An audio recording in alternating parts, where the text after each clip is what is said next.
It is 6 o'clock from the Superbook.com sports desk. I'm Jonathan Schaefer. The Nashville Predators have fired head coach John Hines and assistant coach Dan Lambert. Both men had 1 year remaining on their contracts. The moves have been rumored since the end of the season and the elevation of Barry Trotz to incoming general manager. According to reports, former Nashville Predator and former Florida Panthers head coach Andrew Brunette expected to replace Hines. Brunette led the Panthers to the President's Trophy last season for the league's best record before they lost in the second round of the playoffs. The Titans and first-round pick Peter Skoronski have agreed to terms on a deal. The team also signed veteran defensive lineman Jaleel Johnson. He previously played for Minnesota, Houston, and Atlanta. And the Braves lost again in Oakland, falling to the A's 2-1. Atlanta has lost 4 of its last 5 games. For all your foundation repair and waterproofing needs, visit USSTN.com. Breaking news at once on your home for the Titans and the Vols. This is 104.5 The Zone.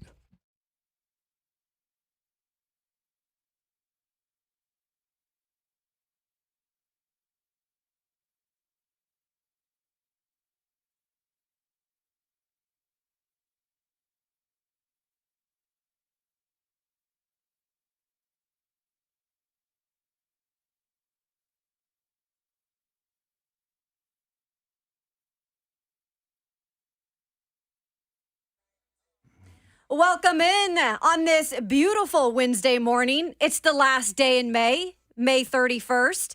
Ramon, Kayla, and Will, alongside my left here, we've got the 11-year NFL veteran, the Vol for life, Mr. Ramon Foster. Yay! Behind the glass, making things happen, we've got Bert Hawkinson. And the best producer in the world, Mr. Jonathan Schaefer. The best producer in the world! Call me Mister if you know me well. That's right. That's you how we can do call that. me Mrs. Kayla Anderson. I'm taking over hosting duties again today for Will Bowling. He is out enjoying some well-deserved time off. But we're going to hold it down here because we got plenty to talk about today. How's everyone doing? We're good. Getting there. Getting there. That's fair. Yeah. That's fair. It's always hard to wake up sometimes in the middle of the, I'm not going to call it summer yet. It's officially not summer yet. But I feel like it's just tough sometimes when that alarm goes off and I'm like, just 10 more minutes, just 15 more minutes. Man, every single time. I almost mistakenly this morning reset my alarm for 7:30 a.m. Oops. Yeah, I tapped the snooze real quick and somehow I was fumbling with the phone. And I looked at it. It had 7:30 on there, Kayla. I was like, you know what? Let's go ahead and do this thing and get up. Yeah. Mistakes like that, Yeah. especially early in the morning, my body lies to me. And it's been Mine doing too. that for a long time. Ever since I was like in college, I used to have roommates and I'd say, hey, man, I have an exam at 8 a.m. You have to wake me up when you get up. And they'd come in there and I'd be sleep talking. I'd be like, nah, man, they emailed me. The exam's canceled. And I would just sleep through the Sleep exam, talking. man. You can't do that. Sleep Hawkinson. That's what Sleep I'm doing. Hawkinson, exactly. That's what they call me. But I'm the same way. Now in the summer, I keep my house so cold. So when you roll out of bed, Preach. you're like, oh, I don't want to walk through this cold. Exactly. I don't want to walk to the bathroom to take a shower. And then Yep. you get out of the shower and it's cold. So That's what gets me. You go, for women, we shave our legs. I do at least a I lot. know Bert do too, does, yeah. too. That's Yeah, what I'm Bert saying. I know does. you keep shave it Right. smooth. It's more Exactly. aerodynamic. Like that way. eggs. What's the point, Bert? We get out of the shower and I've grown 4 inches of hair already on my legs. I'm telling you, I'm like a little cactus. I'm so prickly around my ankles especially. That's We need where to I get miss. laser. Let's get an endorsement with laser. Let's Bert. do it. Me Yeah. and you. Yeah, together. My upper lip's getting a Boy. little hairy too. Power over here. You rather laser the lip than actually shave it? I'm telling you, I don't want any bumps on the lip, man. I Yeah. can't have anything impeding my progress with my lady. You know what I mean? Yeah. Right? Do you know that women shave their faces too? No. I do. Stop it. Women gradually gain hair on their faces. Too. Well, I know my Yeah. grandma's got a hefty mustache. Oh, yeah. it's not her fault. She just got older. We love you, Granny. Yeah, Graham, I'm sorry. I didn't mean to throw your mustache out there for everybody to hear. Y'all want to hear some of this pro like age? Just like age happens to me. What? Man, as of late, nose hairs have just been stretching out. Oh, God. Dude, You better and- take care of that. I got a specialty razor for that too. Yeah, You got to worry Got about me. the ear hairs too. And man. Yes. that's what I was gonna My say. grandpa- My Father ear has that. hairs, dude, they are popping out sometimes. I can hear those things growing. Yeah. Like, it gets ridiculous. What got me with it, I was like, yeah, you feel something like around your ears, like, God, dog, this bug won't leave Itching, me yeah. alone. and it's a hair. I went to mess with my ear. I grabbed some strands of hair. Oh, man. I was like, Are they gray? I ain't ready for this, man. Gray ear hairs? Worst case scenario, do not pull those hairs. Oh, Really? it hurts Oh, so for real? bad. I shaved them You just too. gotta man. get them. Yeah, I'll be in the kitchen with the kitchen scissors being like, snip. My girlfriend's like, what are you doing? You know we eat with those. Like, we cook food I'm with not those that scissors. bold. Like, I don't necessarily shave myself. Like, my barber trims up everything. Right. There you go. Quick pro Smart. tip, y'all want to hear? Y'all want to hear? And I felt bad for a while. I was like, you know what? I don't. So what? Okay, I've never actually gotten shaver cream with a razor and shaved myself. Like your face even? Never have. What? I never have. I don't have that much facial anyway. And from the time I've been young to the time that I've like gotten facial hair, like my sophomore year in high school, my barber's always tightened me up, every single one of them. Wow. Yeah. That's impressive. I mean, I could probably be a barber at this point. The amount of shaving that I do. Okay? Let's just be real. Gotta be All right? aerodynamic out here, man. It's crazy. I've heard like swimmers do that too, like competition. Oh. Is that's Back a real in high thing? school, My guy we friend used to did have that. swimmer parties where everybody would like just Yeah. get all lathered up with Yep. shaving cream and you just be shaving everybody. It's a real Somebody thing. get my back real quick. Yeah, because Oh, they're you being more, serious. they're quicker. They can shave off like a half a second even. There's a drag on back hair? Yes. Oh yeah, for sure. What For the real. world? That's why they did it. Oh. Oh, yeah. This is for real life Oh out yeah, here. my guy friend and then his sister, they swam competitively, and Yeah. they both shaved everything. Yeah, had to. So shave, I guess, is something quick, like to wax the back and stuff like that. It's too painful for what they're trying Yeah, to do. I'm, I'm not going to do the wax thing. Sorry. Okay, all right. I can't do that. That's fascinating. It is. So welcome this morning to The Show Ain't Got No Hair, powered by All Four Seasons Garage Doors.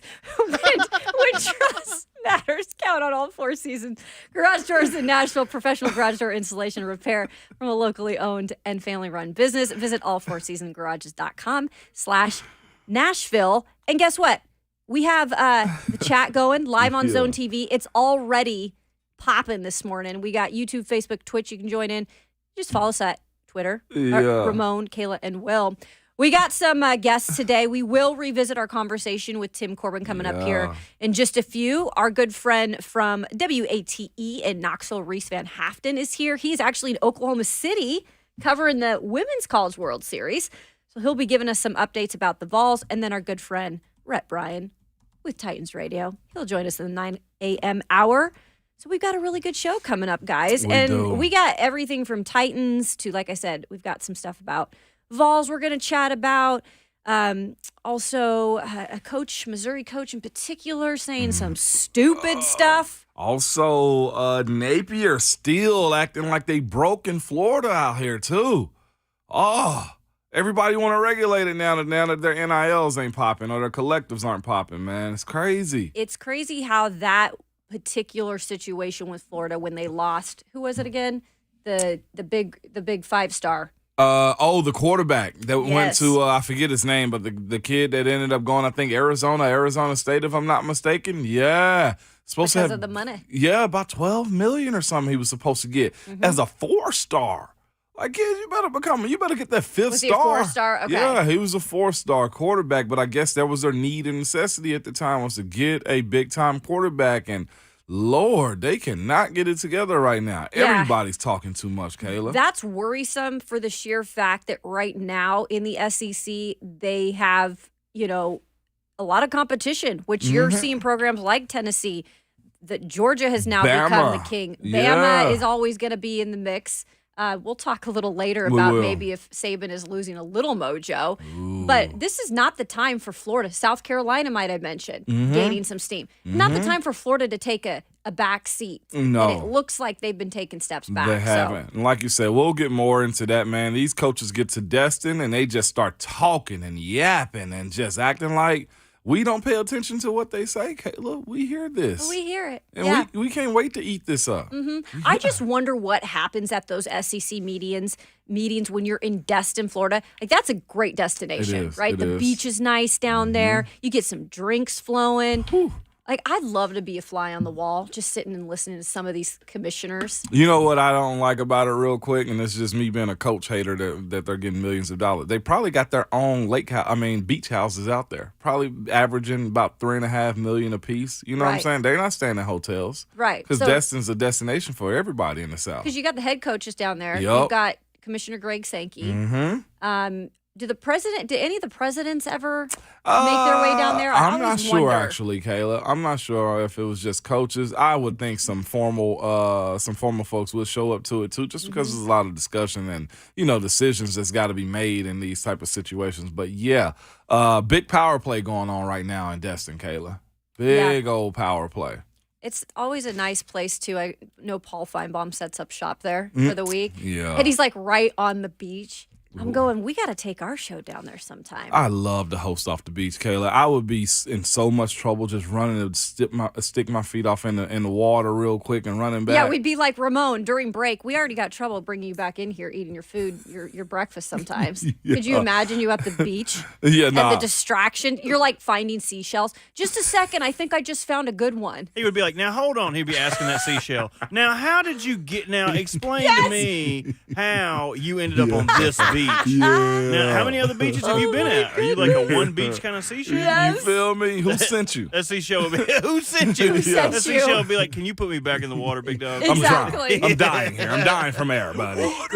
Water. By the way, did y'all know that starfish will seize up out of water? Dude, those are. That's my animal Did he facts, say baby. sneeze up? Seize. I said seize. Seize I said up. seize up. Yeah, yeah. Well, they are creatures that have I mean, real, what is it? The little tentacles. the whatever. real Oh, yeah. bodies and It's everything. weird. I just always thought of Patrick from SpongeBob. For sure. Oh, I always yeah. think they're dumb. And you feel So me? dumb. You think you're. Yeah, they are. Those dumb. poor They are. starfish being judged this Yeah. morning. I bet they're smart. I bet they They really might are be. smart, but I'll never. They'll have to prove me wrong. Well, They'll have to beat me in Jeopardy. They or dry up something. pretty quickly, so. I'm banking on you, Bert. I'm banking on you. By Oh, the my way, too, goodness. I have actually trimmed my face up. Just never with a razor, because I saw someone was like, well, I shaved Trimmed your every day. face off with. With clippers, like edgers. Like I have okay. edgers, and I have like a close shave, like razor or whatever, a close So shave, you like have box. touched I have your a face. box razor, yeah, but I don't have straight razor. Like I've never grabbed the Gillette and just went, And just oh yeah, probably. smooth. Which Mach do they have now? The Mach 5 razor? Like I've never actually done that. Razors, by the way, super expensive. Super expensive. Was saying that Yeah. coming up, the Vandy Boys. I'm sure some of those kids got a shave right now. Actually, a lot of them growing out goatees for the postseason. Is that what's going on? I didn't even recognize some of them. Yeah, they've made it to the NCAA tournament for the 17th year. Longest active streak in the country. We'll visit our conversation that we had with head coach Tim Corbin. That's coming up next as he explains how the program continues to find consistency. That's next on Arcade Dub.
Welcome back on this Wednesday morning. Arcade Dub.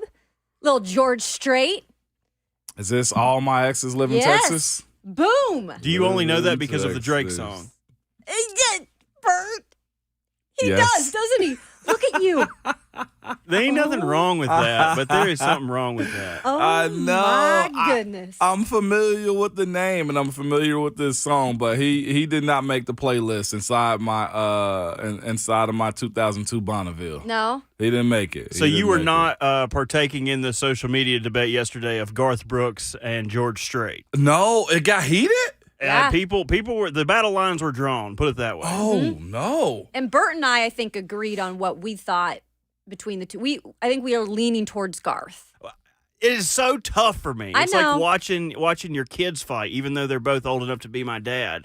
I love both of them, man. I can't really draw a line. I think you could go song for song, tit for tat for a while. So what's a quick summary of both? I know Garth more. What's George Strait like? He was before him? EOG for sure. Yeah, and He George was. is like skinnier, more attractive, more conventionally handsome.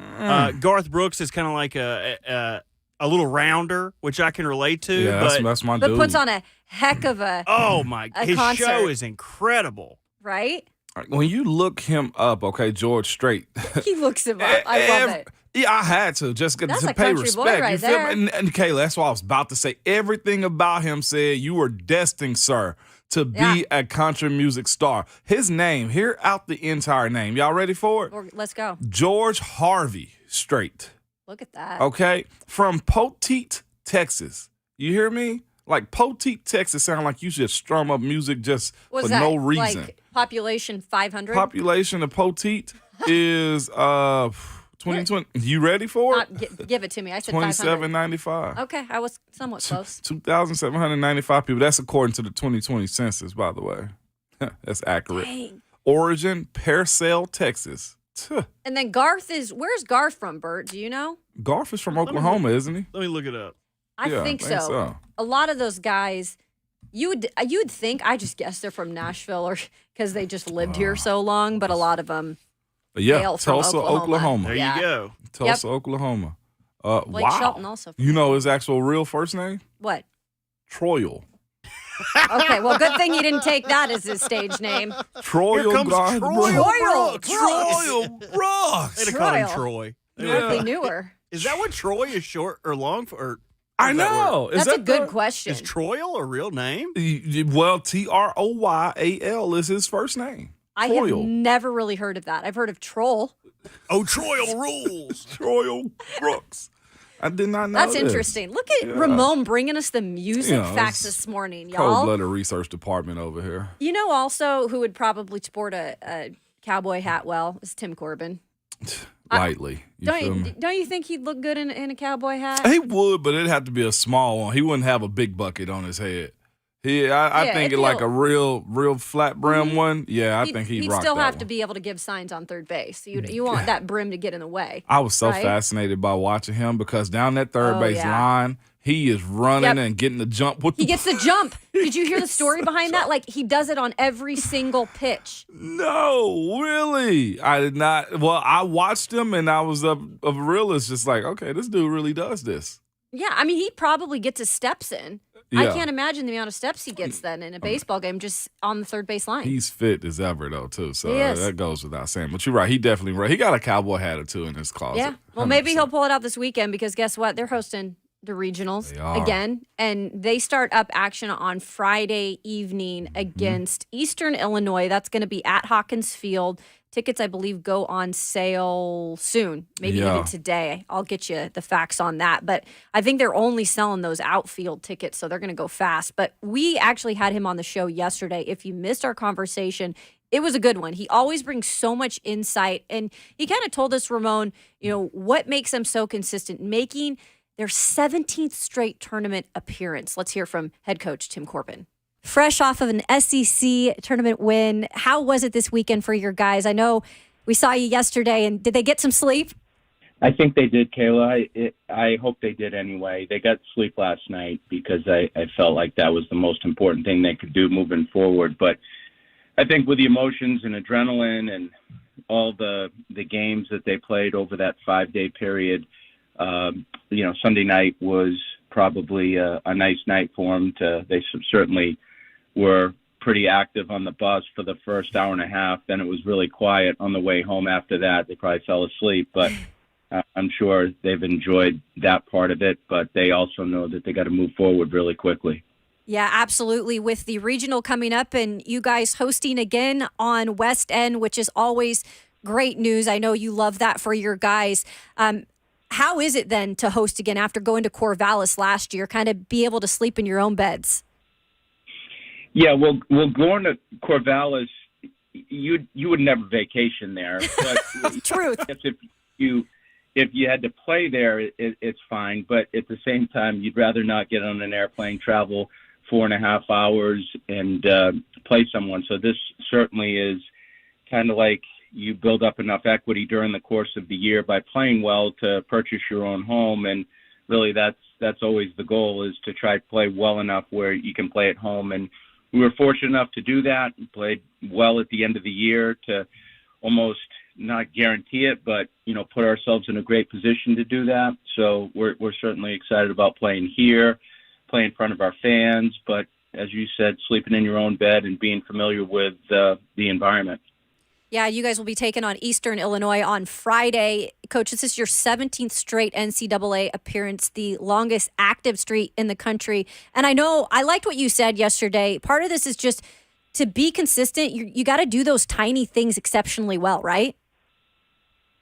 Yeah, I do. I mean, not to get long-winded in it, but it is. I mean, it's doing a lot of small things really well on a consistent basis, and I think that's how you build a good foundation. And once you establish that, then the older kids in the room start to reinforce it, and that's when it becomes more powerful. If you're a parent or a coach and you're always having to repeat yourself, that's no fun. That's frustrating. But if you can create an environment or facilitate an environment where the kids are operating within it and they enforce the structure, then I think you have something that can be consistent, and then the outcomes will take care of themselves. It doesn't guarantee anything, but what it does is it does guarantee just the consistency on a day-to-day basis. And I think if you can have that, then you've got a chance. You got a chance to produce consistent behaviors.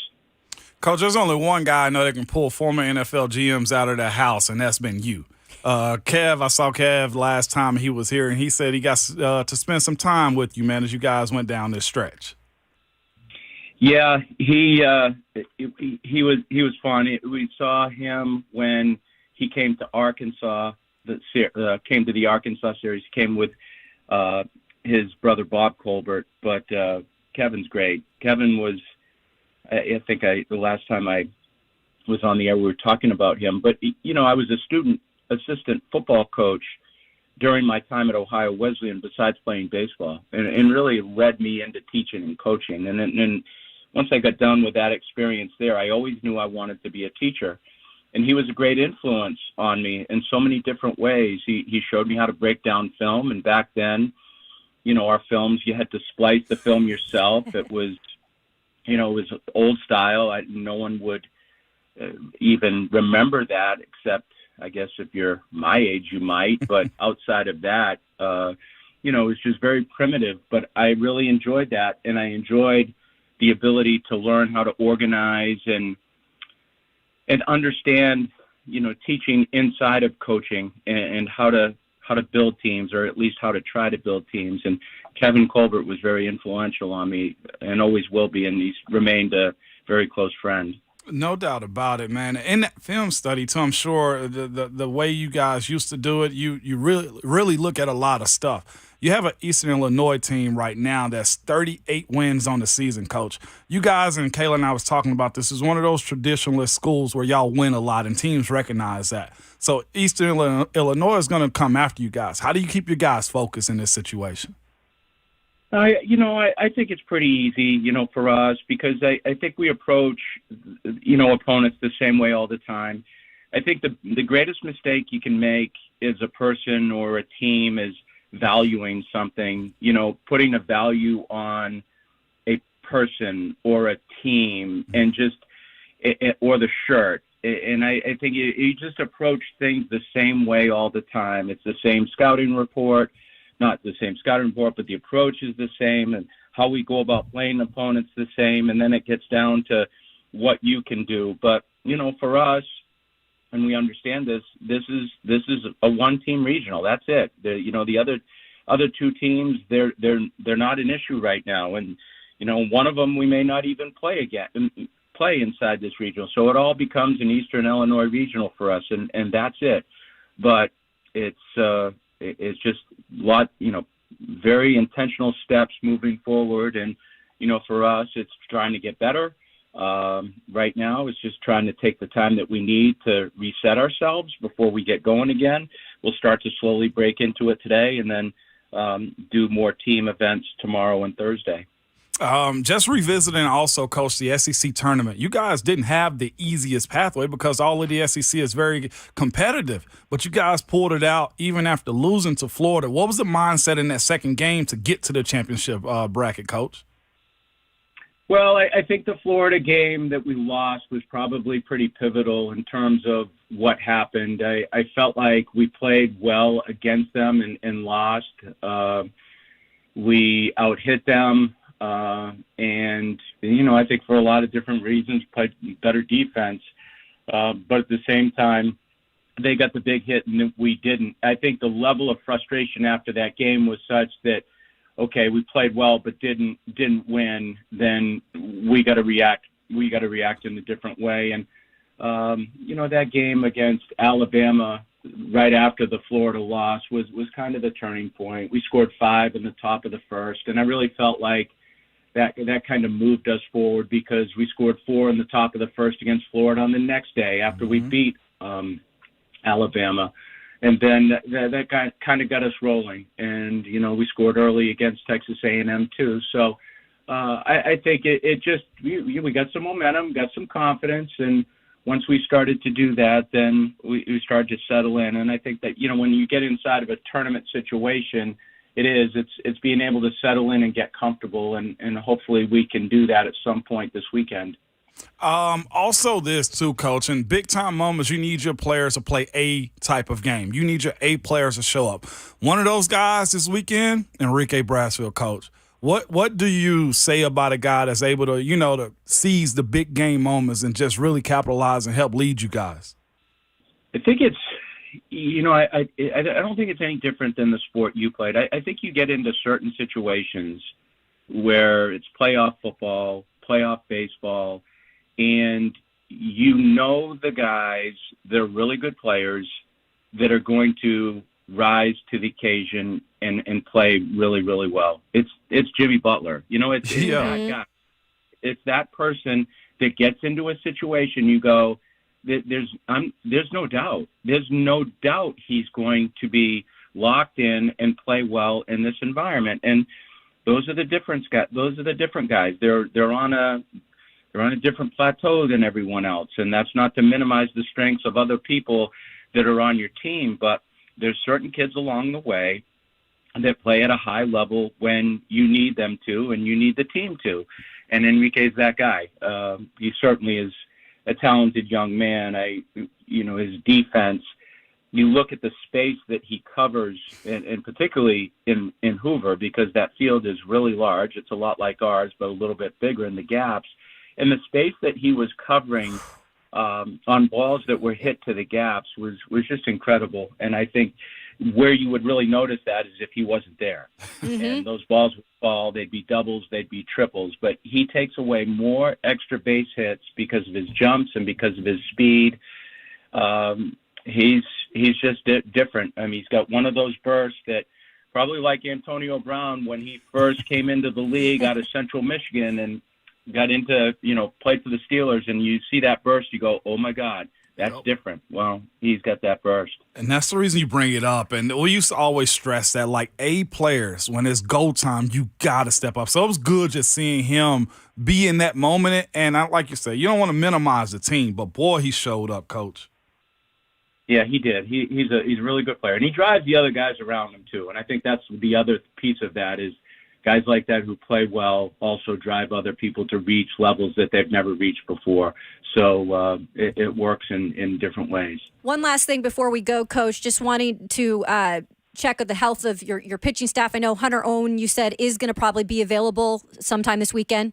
He is. Okay. He's coming along fine, and it was good to get him out there against Florida. So, albeit he didn't pitch that long, but he pitched enough to where his health is moving in the right direction. Always a great conversation with Vandy head coach Tim Corbin. Real quick, Ramon, the biggest thing you kind of took from that here headed into the weekend for them? You can tell he's a coach that really pours into his players and let his players be the show. Like, as much as we talk about him being the identity of Vanderbilt, Vandy boys, he pushes his guys out front. Like him talking about Enrique and the way he approaches those guys about the game, man. Even though we spoke about Enrique, like he still brought the entire team into the conversation. Yeah. You want a coach, love a coach that, hey, know he's good, but I'm nothing without my guys. And that's what I kind of get from him more than anything. And I thought it was fascinating, too, how, and we spoke about this a little bit off air, how most good coaches or coaches that are, students of the game, they cross all planes when it comes to sports. Yes. Whether that basketball, he's talking about Jimmy Butler. Antonio Brown, he's talking about football.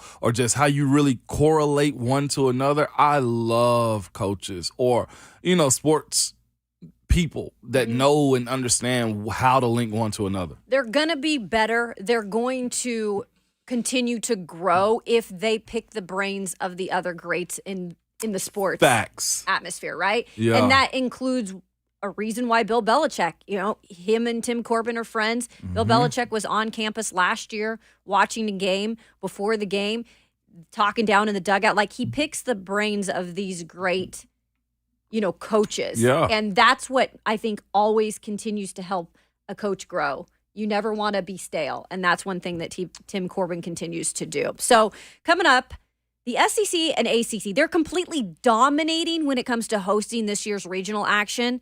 But which top seed will pose the biggest challenge in terms of the environment? I'm excited to get your take, Ramon. That's coming up next on Arcade Up.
Welcome back to RK Dub. That's Ramon laughing at I'm guessing a particular line. Yeah. This is the first time you've been introduced to anything George Strait? Yeah, more than just all my exes live in Texas. Sure. Yeah. He said, I like women I never had. This is old Hank Williams. Though. Oh, this is Hank. I had Sorry. to switch it up. I'm sorry. But, this is Hank. Hey, The junior, too. Senior Oh, this is very. Hank Jr. Yeah, senior's whiny. That's how you tell the difference. If Look Hank at Williams you. is singing about like his dog running away or begging a woman to like cook him something in the kitchen, that's senior. That's senior. If it's someone singing about drinking and illicit substances, that is junior. And it's important to note the differences. So he I'm bene- glad he can differentiate all these. he today. benefited off of Dad's hard work, is what you telling me? He did, but I don't know, man. If you listen to Junior, I think you could argue that he is the most successful of the trio. Yeah. The third being the turd of the group. So Dad Poor third kid. crawled so he could walk and run, is what you're saying. There you go. Yeah, and he Yeah. kind of did the Does help. yodeling stuff too. Oh, It was boy. like I'm not gonna do it. I Like was about that to- kid. Yeah, thought so. yes, like Mason Ramsey. Yes, Yeah, that little kid's made a career of it too, hadn't he? Why not? he If got a can do Walmart it. sponsorship out of it. He did. I mean, if your vocal cords let you go there, might as Mine well won't. benefit from it, right? Mine out here terrible, man. Jeez. I wonder if like they've ever had a yodeler do like the national anthem before any of these like regional I games. love that, Kayla. Now I he's love slowly becoming kind of like a player on the internet. He's like always yeah. asking women out. All his songs now are about girls, so you know he's he's shifting his interests to Yeah. yodeling at Walmart. Now he might be yodeling like at the mall. At the Exactly. club. He's yeah, hitting exactly. puberty. Yeah, at the Yeah. club. The club. Yodel at the Could you club. imagine with like Drake's special guest, Oh, the my yodeling God. boy, Yeah, what was his name? God. Mason Ramsey. Mason Mace- Ramsey? Or is That's that who- the... Yeah, that's I who it think is. that's right. Ramsey, That's who it okay. is. That's not the financial guy, right? Who's... No. Ramsey. Yeah. What are we doing here? Jalen Ramsey's. Jalen Ramsey Kinfolk. Brother. That's who that Mason was. All the Ramsey. Ramseys. Yeah, Mason. Yeah, he also did a song called, I think, Cow Farts, which we have that on the computer, which no, you're not allowed to play on the show. Oh, don't you tease us like that. I'm gonna have to look. You that know I one love up, a good methane song.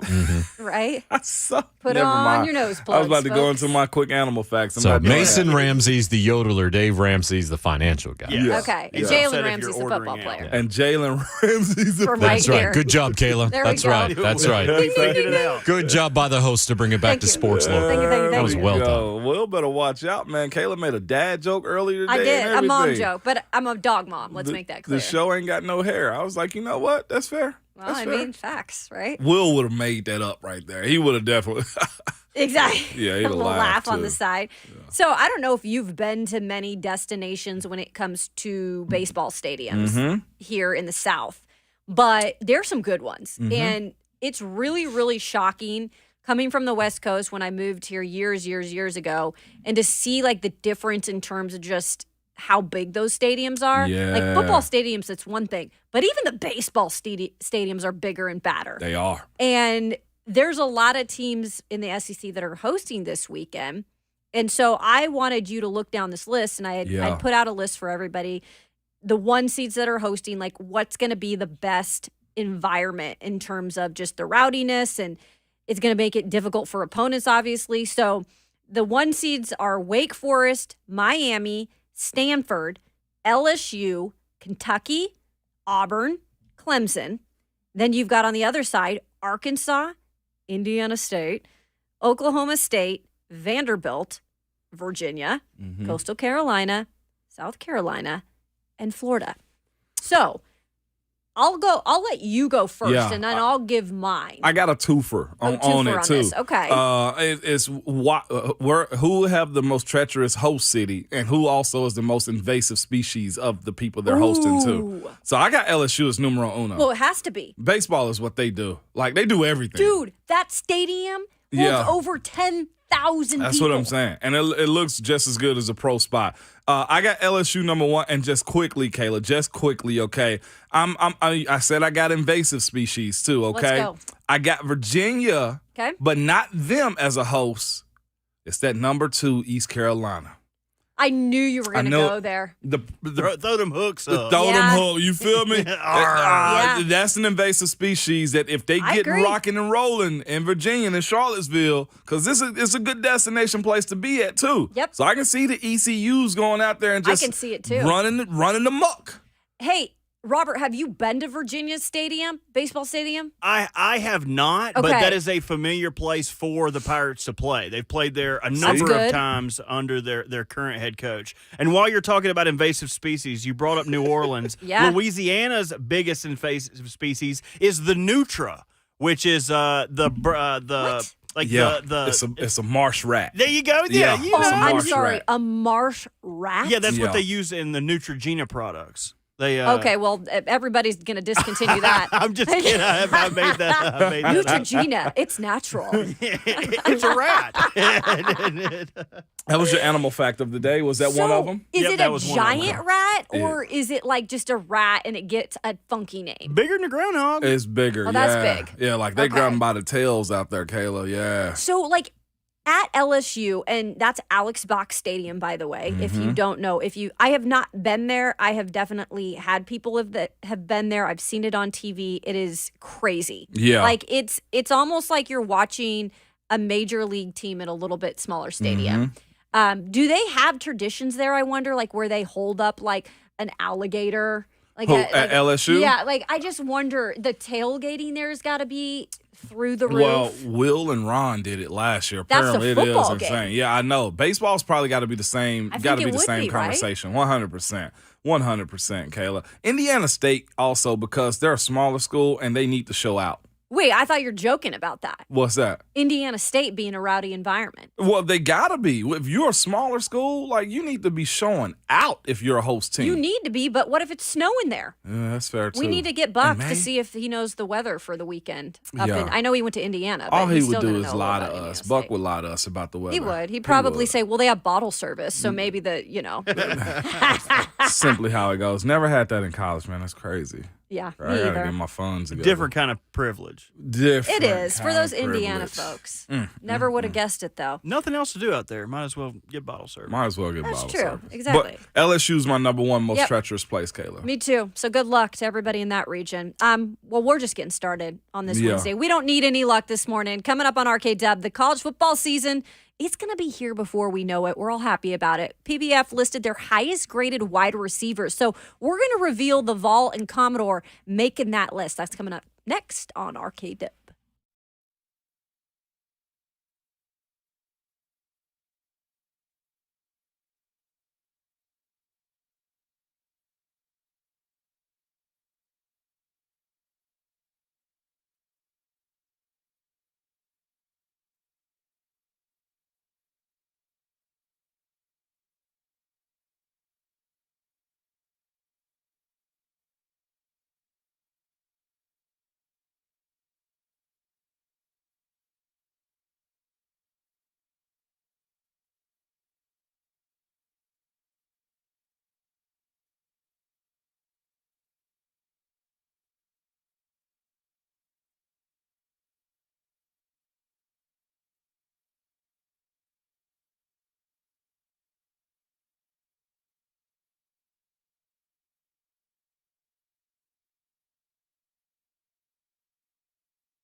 7:01. Good morning. I'm Jonathan Schaefer from the Superbook.com sports desk. The Nashville Predators have fired head coach John Hines and assistant coach Dan Lambert. Both men had 1 year remaining on their contracts. The moves had been rumored since the end of the season and the elevation of Barry Trotz to incoming general manager. According to reports, former Nashville Predator and former Florida Panthers head coach Andrew Brunette is expected to replace Hines. Brunette led the Panthers to the President's Trophy last season for the league's best record before they lost in the second round of the playoffs.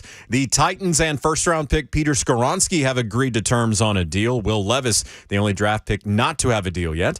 The team also signed veteran defensive lineman Jaleel Johnson. He previously played for Minnesota, Houston, and Atlanta. And Major League Baseball, the Braves lost again in Oakland, falling to the A's 2-1. Maybe they're scared of the Possums in the press box. Atlanta has lost 4 of its last 5 games. For all your foundation repair and waterproofing needs, visit USSTN.com. Breaking news at once. On your home for the Titans and Vols, this is 104.5 The Zone.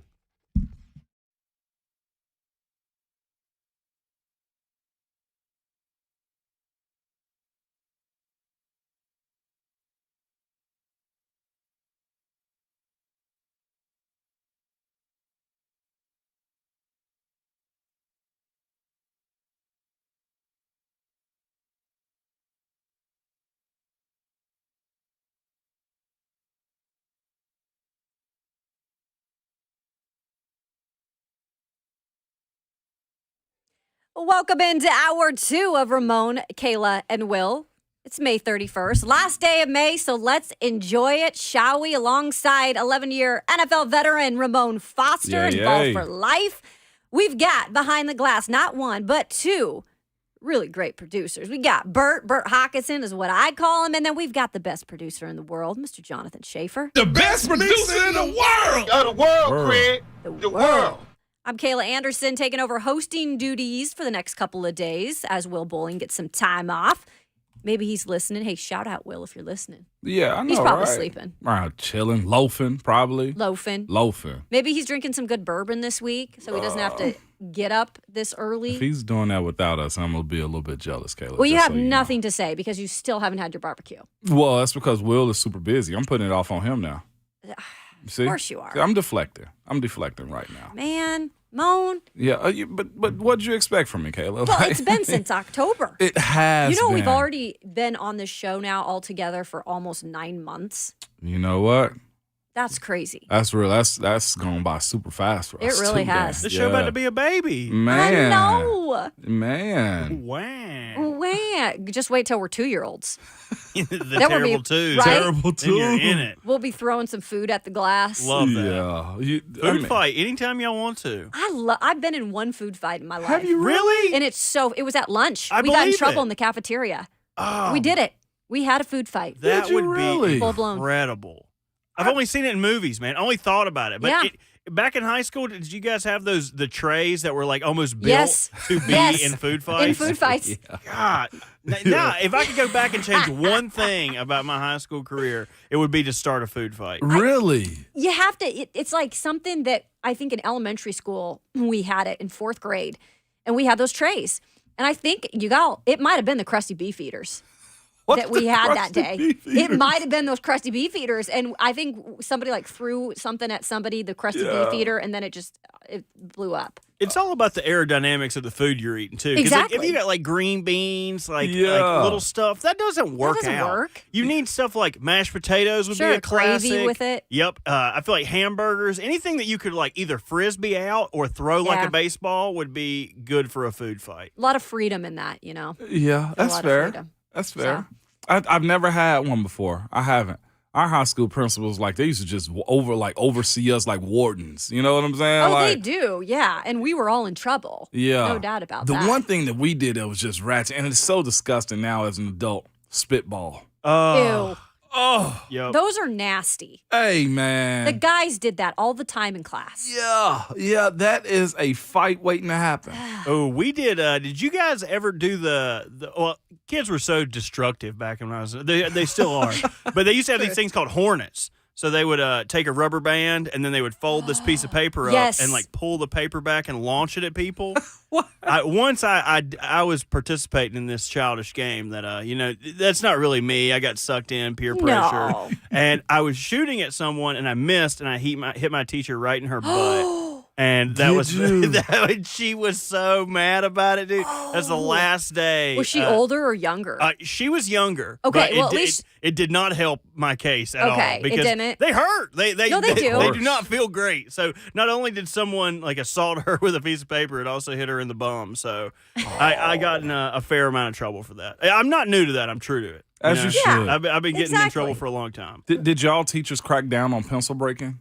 Also, the contest, like you want to talk about like snapping pencils and like I there was liked pencil to keep break my competitions. pencils. I took pride in making my pencils last. No, Kayla, we was out here just lawless, trying You to were just find. breaking them? It was pencil break competitions where you just like I some people remember were that. really good at like snapping the pencil and Sure. breaking it. Like I wasn't that great at it. Like I can compete, but then my mom would be like, "Boy, what the you doing messing with all these pencils? And why don't you have any pencils for class?" And I got in trouble at home for that. Yeah. Well, we got somebody who wants to join the conversation. Joey in Cross Plains. Joe. Did you have a food fight, Joey?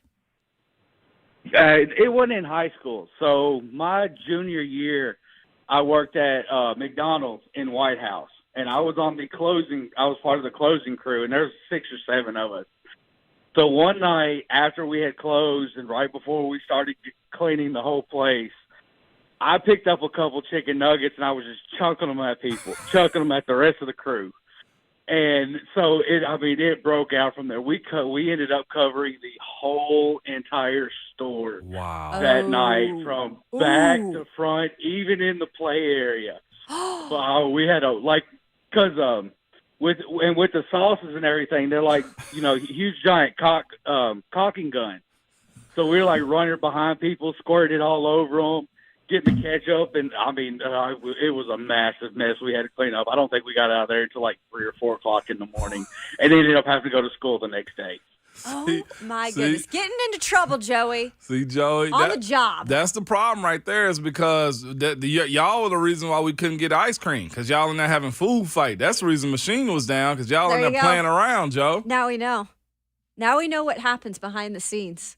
And they're having food And that fight. sauce, Not in the ball pit, man. They got chicken right in nuggets the ball pit? pit. I was already worried about what was in the ball pit. Exactly. They say that's the most uncleanly Yes. portion of like what are those Chuck E. Cheese? Chuck E. Cheese Any and all place those like game that, places. You're not supposed to take your kids to the ball pit. But I win the ball pit. I win and in the feel ball like pit. I'm patient zero. Like I very rarely get sick. So Yeah. if you want to build their immunity up, maybe put 'em in the ball pit. pit. Like, Yeah. Put 'em in the like ball Put 'em pit. down there. Small exposure. Small Exactly. exposure.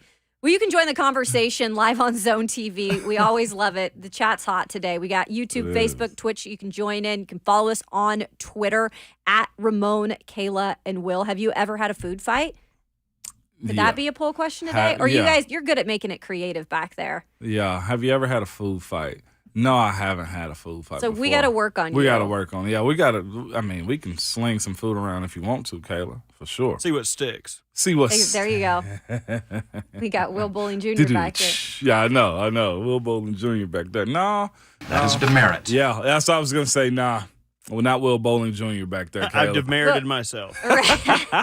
Well, we've got some wide receivers this upcoming season that are looking to cook in the SEC, and PFF actually came up with the highest graded returning players. On that list, Ramon, is 2 guys from right here in the Volunteer State. So you've got Squirrel White, coming in at number 4, Yeah. grading out at 78.1. And then you've got Will Shepard, a Yep. junior, going into a senior year, grading out at number 10 at 75.2. So really impressed to see Will Shepard on there, because not a lot of guys are talking about him.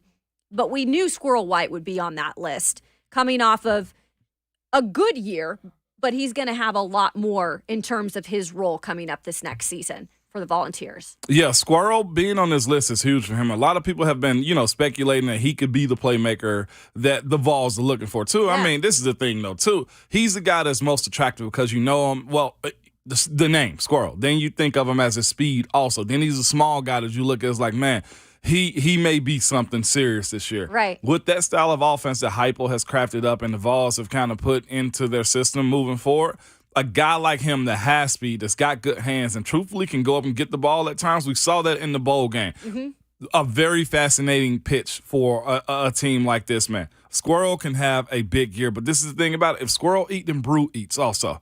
You know what I'm saying? 100%. Like everything behind it. And this year in general, Kelly, let's just speak about the team on the West End. Vanderbilt, Will Shepherd, been in that conversation. He's impressive. You know what I'm saying, Kayla? Like that to me is something that's going to be very fascinating moving forward because he's a guy with Clark Lee now being at the helm of it also, and the quarterback situation getting figured out a little bit too with Vanderbilt. Mike Wright transferring to Mississippi State.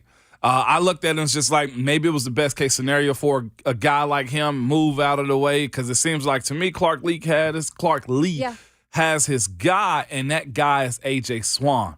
I'm looking at the stat line right now, Kayla. Games played last year, 9. Yep. Had 1,274 yards, 10 touchdowns, 2 interceptions. Yep. This is, I think they're going to transition into a pass-heavy, move the ball around, and for them to have a top 10 wide receiver right now on this list of returning guys and Will Shepherd, I look at Clark Lee's pathway in which they're about to, try to move Vandy forward in the SEC. They got a long way to go compared to where other teams are, but this is the slow, methodical process that I think they're probably better at doing. Yeah. You got one of your own in-house. You have your AD behind you. You have a spark of being able to go get some guys now in recruiting because you got something to sell. I've always kind of said this. Vanderbilt being able to highlight Nashville and to bring guys in for that. And I know the grades and admissions is one thing.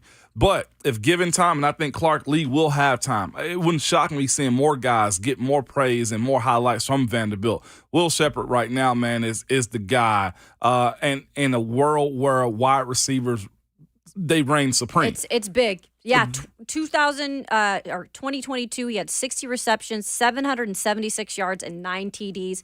If he can up that number even more last year, already getting some preseason praise, that could be huge for him individually, but for Vanderbilt as well.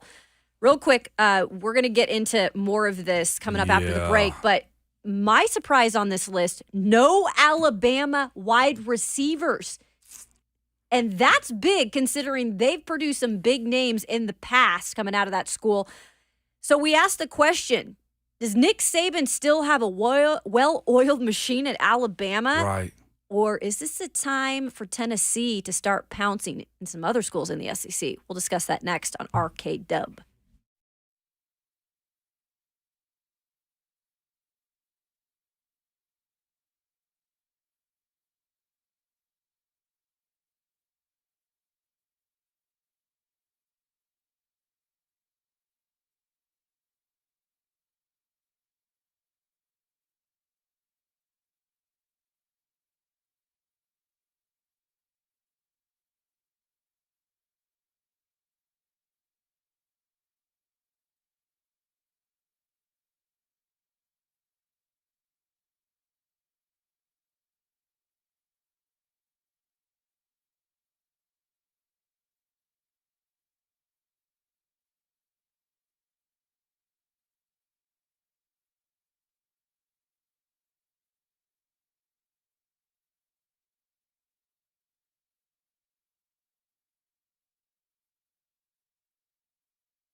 Welcome back to RK Dub. Okay, now I got to guess who this is. Oh, you know this. Mary J. Blige. There you go. Yeah, baby. Ding, ding, ding, ding, ding. I had like a brain fart for a minute. I'm like, Kayla, you know this. You see the difference in music right there? George Strait yeah. or Hank Oh, Williams? we have eclectic tastes over what here. I'm We can saying. bounce around. Yeah, we Go can all bounce around this around. yard today. Is that Kendrick on there with it? Yep, Yeah. sure This is. is Now or Never. It's the bonus track off of Good Kid, Mad City. Mm. I love Okay. this song. I like that. Okay. Look at us. Look at reaching us, out, just- touching all the different genres. Broad reach out Exactly. here. That's all. So I am like a dad today. Speaking of reaching out with that Midas touch, Nick Saban. Mm. We were just talking in the last segment about PFF and their highest graded returning players at wide receiver. And we Yeah. listed, Tennessee's in there with Squirrel White. Vanderbilt's in there with Will Shepherd. Yeah. There's a bunch of SEC teams in the mix. Missing from that mix, Alabama Alabama. does not have a highest grade returning player at wide receiver, according to PFF. And I find that a little interesting for the fact that in the past several years, we've looked at Alabama as being a school that has produced so many Yeah. great wide receivers in the NFL. They're having success up there, right? Mm-hmm. Last year, kind of bottomed it out, didn't really have anybody. And then this year, while Nick Saban had the best recruiting class, a record-breaking 9 five-star prospects. 9 5-star 9. prospects, Kayla. Yeah. But does that really mean anything? That's going to be the question, and we're going to see the answers in the next few years. But I'm a little surprised there was no guy in the wide receiver room making that list. What's fascinating about it, their number one receiver is actually a Georgia transfer, Jermaine Yeah. Burton. And last year, he got on as of late. You see the talent there, but the Alabama, and I think is, what their standard has been and what everybody expect out of them. And of course, when you're speaking about Bama or you're speaking about Nick Saban, it's like the boogeyman's watching over you. And everybody preface every conversation that you have about Alabama or what Nick Saban is doing is just watch him, just wait on him. Watch what they do. He always does this. And truthfully, I feel like everybody's at a point in high school right now. You go to SEC High, right? We're all at SEC High School right now, and everybody's watching Nick just be the man. It's just like, dog, ain't you tired of being here with us? Like, go ahead and graduate. And if you don't want to graduate already, okay, because you're like a 7th-year senior right now, okay? Your mom held you breaking back all one the time. records. You understand? Your dad held you back the other time, and then you just straight up failed a grade. Like, leave us already.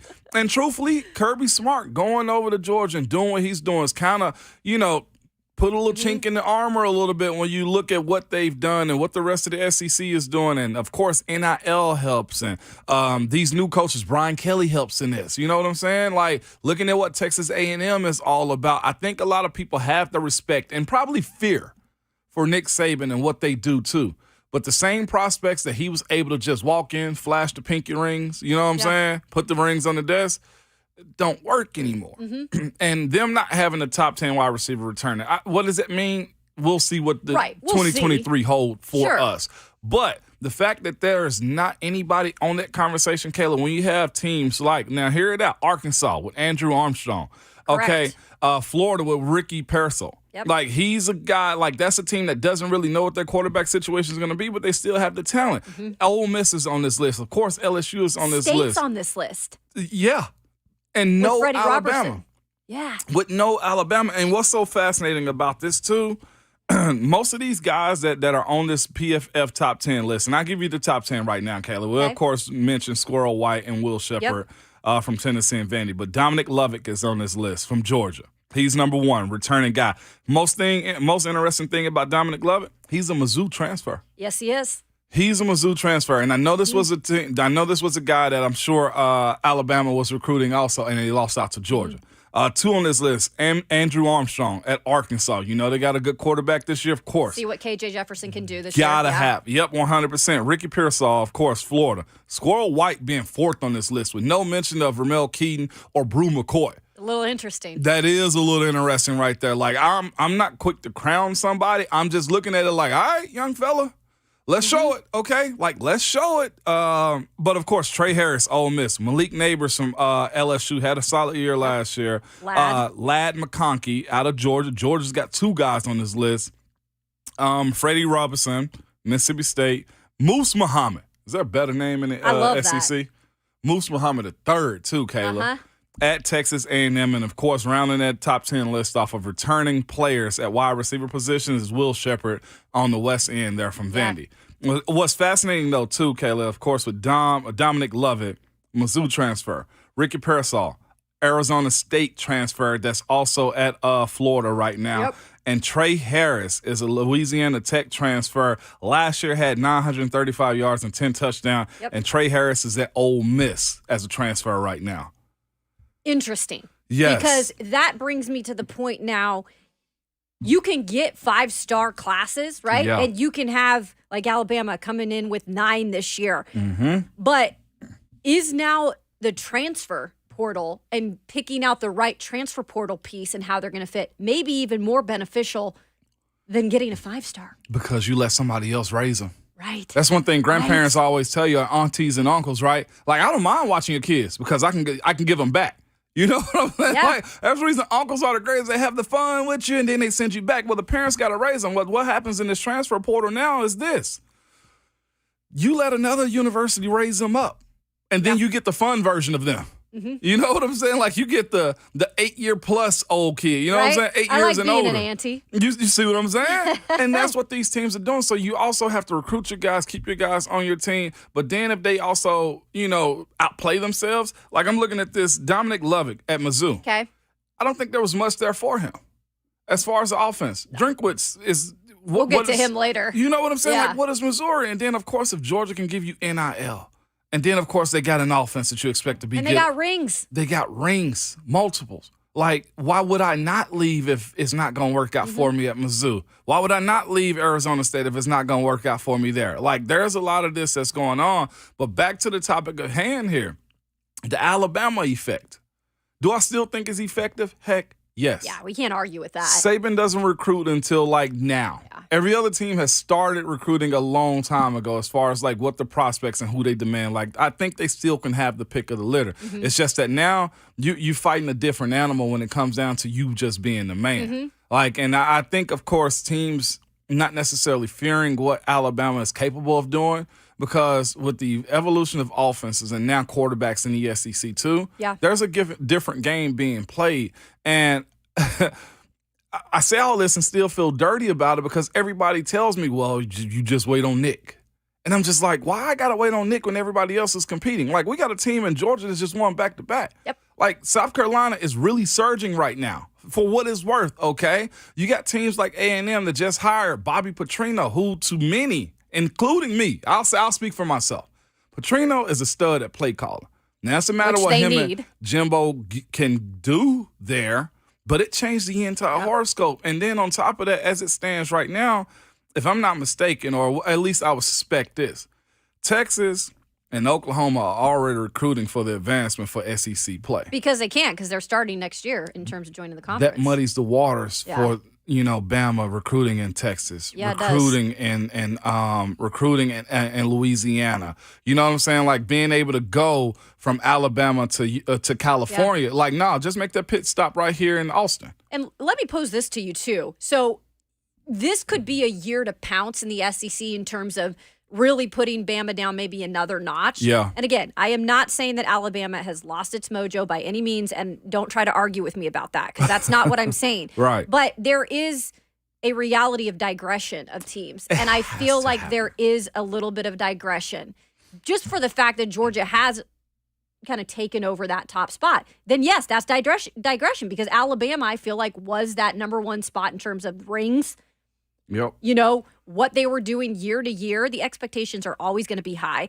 But what's interesting this year for me, Ramon, is because Nick Saban loses so many assistants year to year because he brings so many in and they have success and they go on to be head coaches. And that's great. But at some point, that's hard for stability, and especially on offense.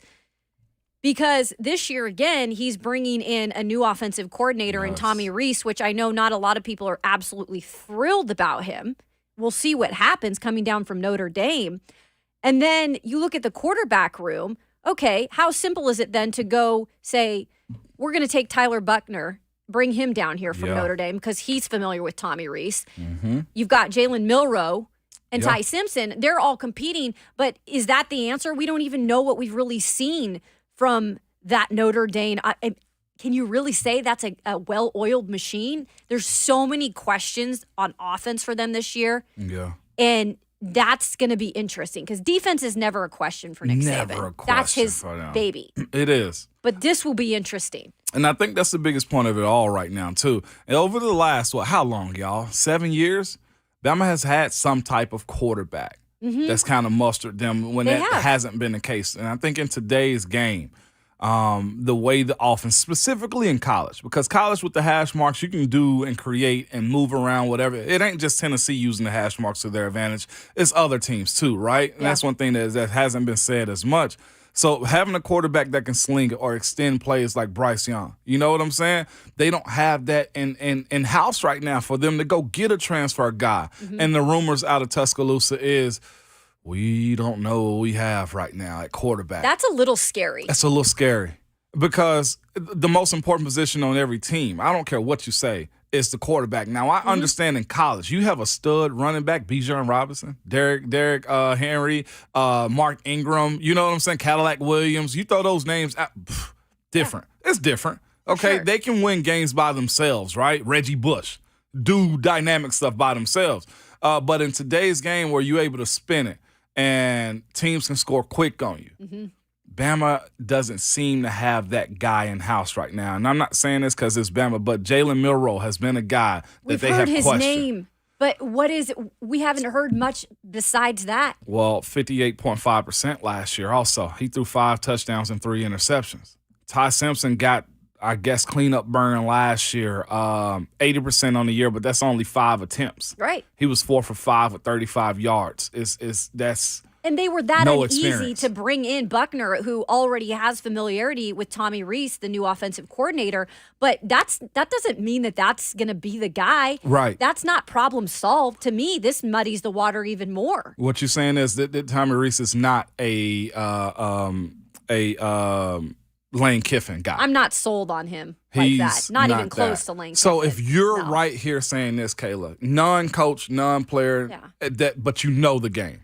Yeah. Can you imagine what LSU is thinking about him? Can you imagine what Georgia's thinking about him? That's what I'm saying. Can you imagine, honestly, what Arkansas is thinking about him? Go. Counts. And that's the thing about it, too. And this happens at most universities, almost all of them. It's been one university, and I've said this before. Y'all let me know. Bert, I know you're very fast in this, too, Shafe. You're very vast in this, too, when it comes down to knowledge. Right, Kayla? Right. There's only been one university that has been bulletproof.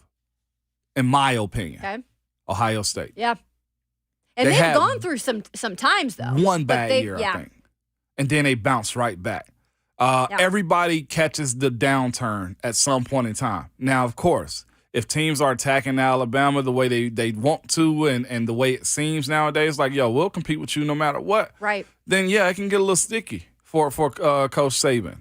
And Saban's, I think this is what makes them easy to pick on because Saban has maintained such high caliber play and seasons year after year, more so than even you look at Ohio State. Urban wasn't there that long. Right. He wasn't there that long.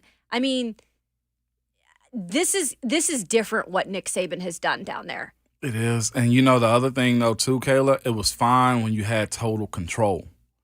When you start including dollars. NIL. When you start including the transfer portal, when you start including, you know what? There's a shift of conference power now as far as, who's going where and why. And expansion. Like, a lot goes into the conversation piece about, okay, so what? You're Alabama. You used to be. You know what I'm saying? Like, that's the way it goes. Do I still think they're going to have a high draft pick? Yes. Yeah. Is there a lot of talent there? Absolutely. But I also look at this and say, you guys had a 5-star lineman last year that transferred to TCU after 1 year.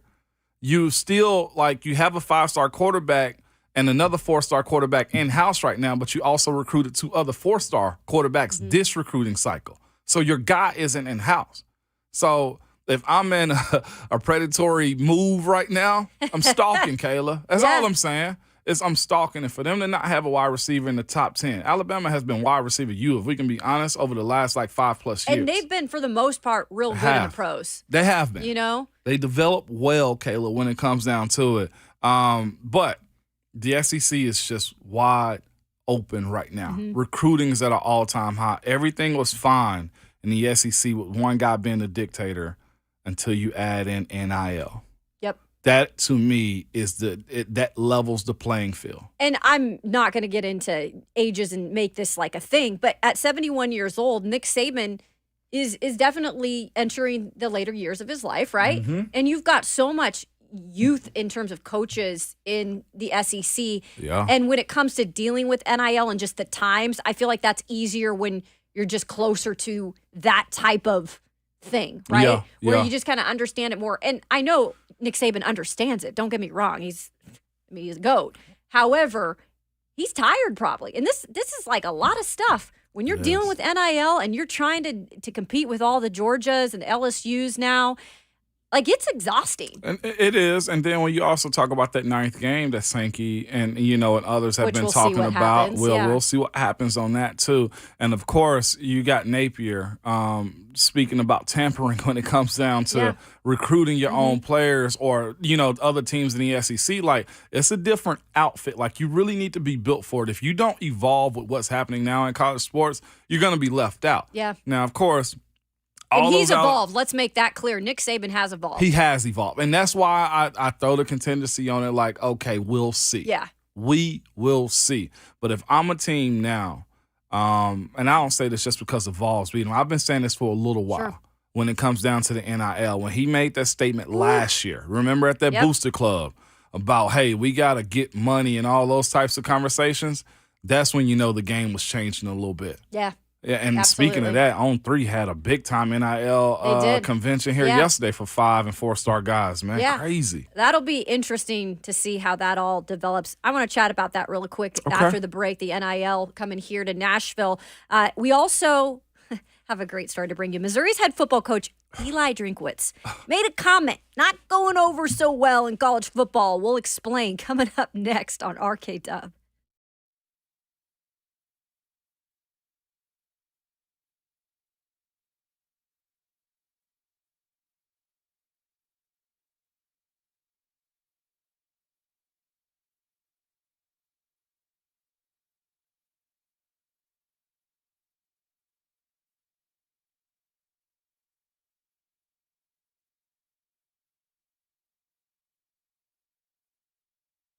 Interest rates may be high everywhere else, but now at Genesis Diamonds, you can get 0 interest on any purchase. That's right. 5 years, 0 interest financing with nothing down. Beautiful eternity bands, 1-carat diamond stud earrings, and more. Starting at only $50 a month or 0.0 financing for 5 years. Imagine this.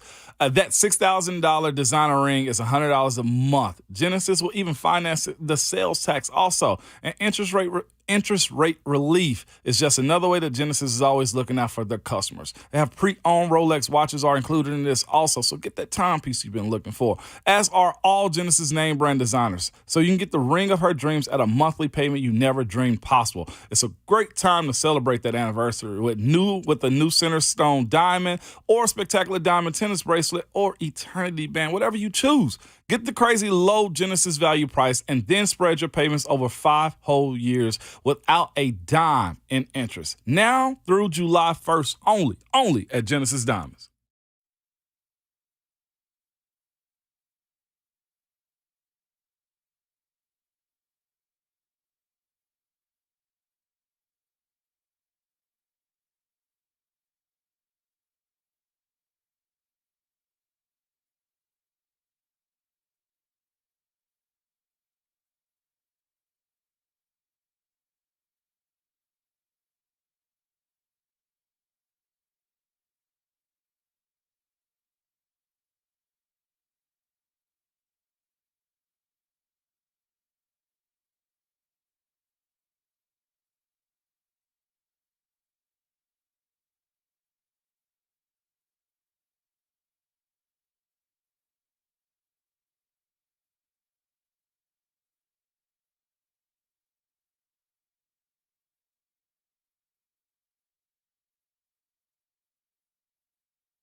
We're moving this morning on Arcade Dub.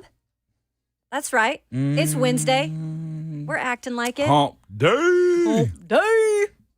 I love that commercial, by the way. Love it. It's a I haven't classic. seen it for so long. Do they still play it? They'll the bring it Geico? back. They actually do bring it back every once in a while. Yeah, they've been doing that. I like it too, Kayla. They had some good ones, definitely. They did. That one stuck, though.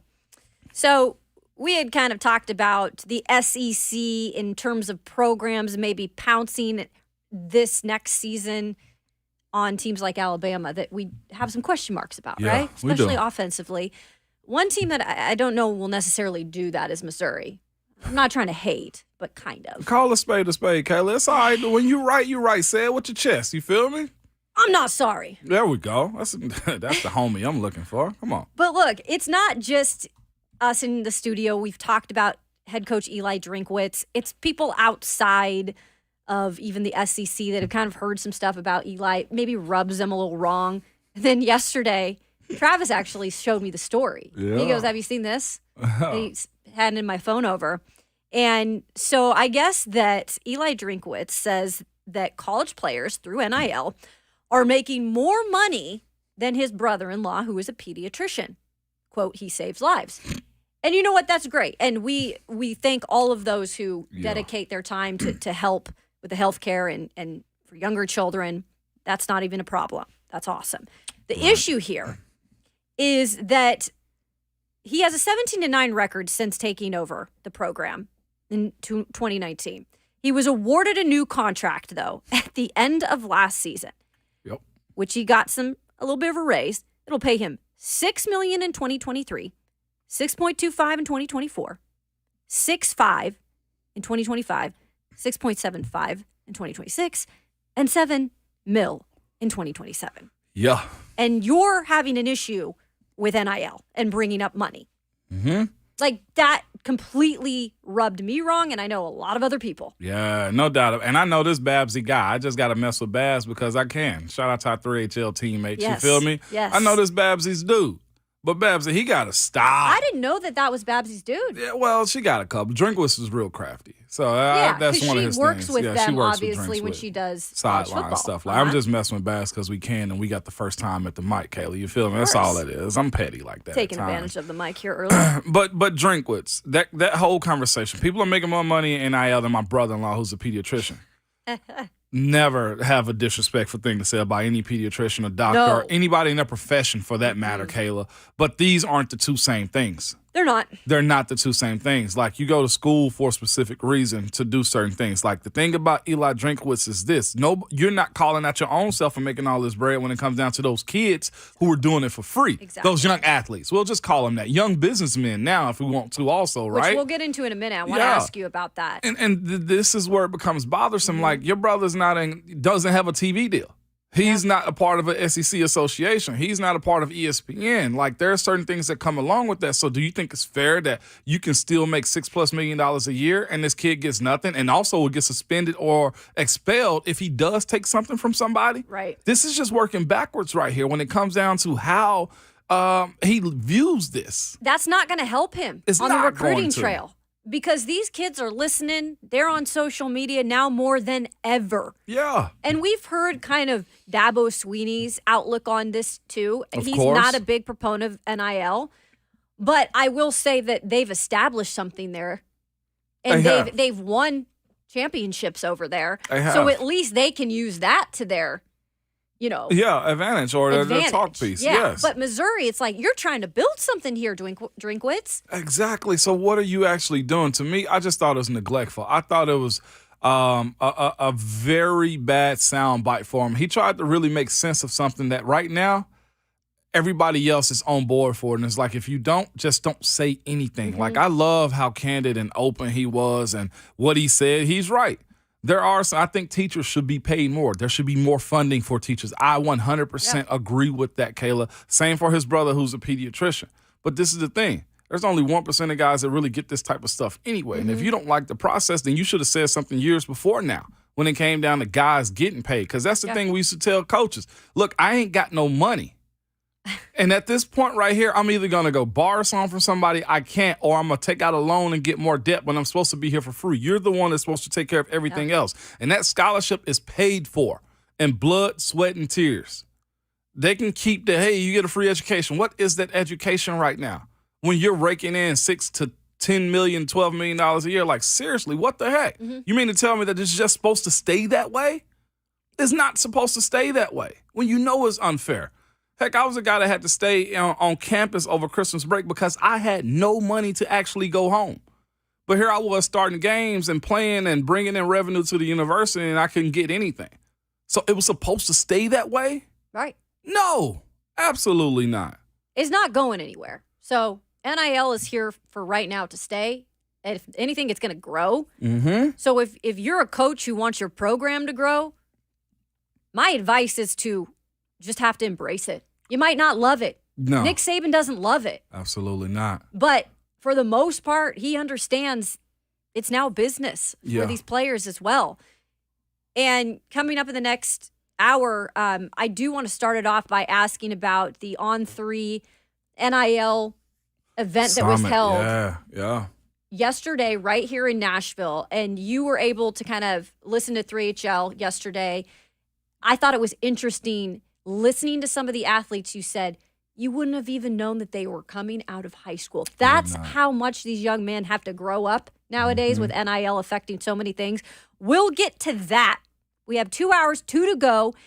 Coming up in hour 3 as well, we'll chat with Reece Van Haaften of WATE in Knoxville. He's going to join the show. He is in Oklahoma City for the Women's Softball College World Series to cover those Lady Vols.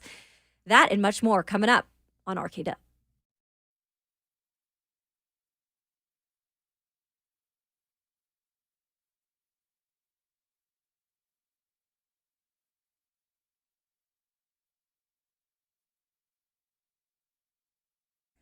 It's Ramona and Kayla with Window Nation, and we always talk about great investments. Like, what can you invest in that's going to give you back something long term?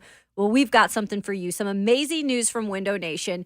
You can modernize, reinvest in your home today with new windows from Window Nation. They've got their best deal of the year going on right now. Jump on it now. Get 0% financing for 5 years. Pretty much unheard of, you guys. 0% financing for 5 years. On top of that, Window Nation going to give you 2 free windows with every 2 you buy. That's an incredible deal. Protect and increase the value of your home today. You can find out more at windownation.com. Best thing about them, you trust them, okay? Over 10,000 online positive reviews. They have a comprehensive lifetime warranties on the entire window, including the glass. Options, over 1,500 custom vinyl window combinations available. And the best part about it, the average installer has over 16 years of experience with over 20,000 windows installed. Windows is what they do, and they are good at it. If you want to increase the value of your home and put some money in your pocket, simply call 866-90Nation or go online to windownation.com.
It is 7:59. Good morning. I'm Jonathan Schaefer from the Superbook.com sports desk. The Nashville Predators have fired head coach John Hines and assistant coach Dan Lambert. Both men had 1 year remaining on their contracts. The moves had been rumored since the end of the season and the elevation of Barry Trotz to incoming general manager.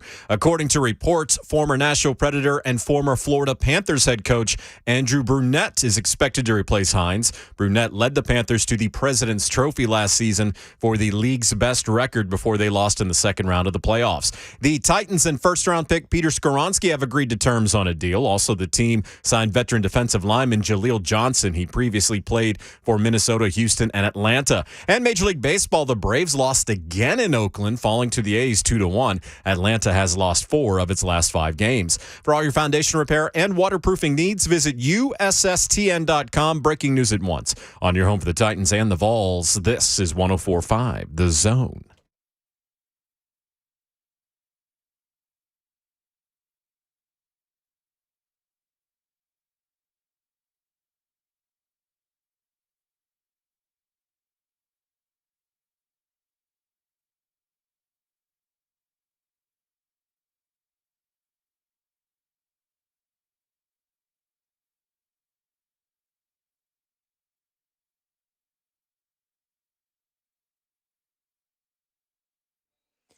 Welcome in. It's hour 3 of Ramon, Kayla, and Will. Happy Wednesday. Hope you all are having a good one.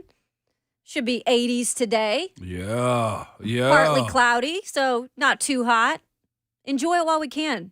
It's going to get humid and swampy. Alongside 11-year NFL veteran Ramon Fosta. Yeah. He's a VFL too. And behind the glass, we've got some great dudes running the show here. We got Bert. I call him Bert Hawkinson. I hope he likes it because I'm going to wear it out. Yeah. And we've got the best producer in the world, Jonathan Schaefer. The best producer in the world. Of the world, Craig. The world. I'm Kayla Anderson, taking over the mic, hosting this week. Will be back on Friday. Enjoying some time off. We're holding down the fort here and plenty to talk about. We will have our good friend Rhett Bryan on the show in just a bit. We'll talk OTAs with him. We're back out there today, so I'm excited to kind of see what's going on here in week 2. Mm-hmm. That should be fun. We've got Reece Van Haaften. He is coming up here in about 20 minutes. We're going to talk to him about the softball College World Series, the Vols, the Lady Vols, with a good chance to go deep in this tournament, but they've got a difficult bracket, so we'll talk more about that. Ramon looked at that in the break, and he was like, whoa, baby. What the world? We worked this hard just to get the trench mod. Like, and how come? You all did work hard. You guys took it to Texas. Yeah, Kayla. Like, that's no easy task. Like, dog, usually when you're that highly rated, like, you get a little bit of a break. Like, we're going to put them with Oklahoma and Stanford. Stanford is no joke either. And look, they're opening up with Alabama, which they're not the Alabama they maybe have been in the last few years, but it's still Alabama softball. Like, they're good. You know what, though, Kayla, to that point, like, all of these softball teams are that good. They're legit. They're her. Mm-hmm. It's they're a bunch of hers out here. You understand what I'm saying? Like, and the top of the top when it comes down to softball, I know James Madison had a good run, if I'm not mistaken, last year or the year before. They had a real good pitcher on their team, and she was just lights out with them. But, like, when you look at the teams that's represented right now, Tennessee's just now getting back in the fold. I'm not going to act like we've been a blue blood about this thing. We've been solid, very solid. This year's took it to another level. Took it to another level, Kayla. But if you look at the teams that are the usual suspects, Bama's in that conversation. Oklahoma's in that conversation. Stanford, Florida State, Oklahoma State. Like, it's the usual suspects. It is. And here's the thing. A lot of these ladies, along with gymnasts in the SEC, like, they are really benefiting from NIL right now. That is good to see because you know the guys are going to get theirs in football, in basketball. But the ladies, they're also benefiting. And I know that Nashville hosted On3, had the NIL Summit yesterday. 3HL was live. You were able to tune in a little. And I thought it was interesting what you said when they were interviewing some of these young athletes, just the maturity level of a 17-year-old. Kayla, it was insane to see and hear. Let me pull up my notes real quick. Ryan Wingo was the kid that was on yesterday. with 3HL. That's a portion out here. I think Merklinger also was on with them too. I didn't hear his interview at a baseball scrimmage yesterday, Kayla. Look at you, multitasking. Always moving around, baby. Gotta stay moving, Kayla. But it's fascinating to hear him speak. And this isn't any, recruiting thing or anything like this. This was On 3 doing their NIL summit to tell guys their valuation. And I got to give it to them. They're very thorough in their process and how they're going about this, too. They said initially, their founder, Shannon, initially said, they told him, look, you can come and bring one parent. And said a bunch of them was like, nah. We need both representation there. We need mom and dad there, or mom and uncle, or uncle and dad. We need everybody there. And they say, you know what? They open it up because it does, Kayla, to that point in where Drinkwitz was, it turns into a business now. Sure. Saban, Deion Sanders saying those types of things too. It turns into a business moving forward now where they can tell you what your valuation is. But not only that, the pressure of getting, let's say your annual valuation is about $290,000 a year. Mm-hmm. Well, what happens if I don't perform? So what they're doing is giving them conversation about what happens. We can do one deal for you. And let's say we bomb out on one. Oh, man, we don't want to go back there. And the thing about this business is this now. If I bring another guy to you and he bombs out too, then guess what? They take a hit for that. On 3 takes a hit for that. The player takes a hit for that too. And that's what they're teaching these kids, the management of money, financial literacy. Is something that should be taught, honestly, in high school at all a the young way up. age. I wish I would have honestly Kayla. been taught that in high school. Yep. The financial, what to do with your money, how to use your money.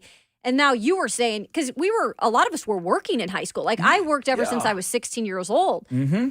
I probably would have benefited from a class or two teaching me, like, this is how you probably need to invest in the future, how to utilize your money. Facts, Kayla. But they have to, because we're talking six figures for some of these Some of kids. at minimum. And I think it was 30 of the top 100 or 30 of the top 50 guys that was in town. So that ought to tell you also what the reach and what it means to actually be invited to one of these things and be here for it and be one of those guys. It was 4- and 5-star guys in town. But specifically yesterday, the Ryan Wingo wide receiver, the wide receiver, Ryan Wingo, who was on with 3HL.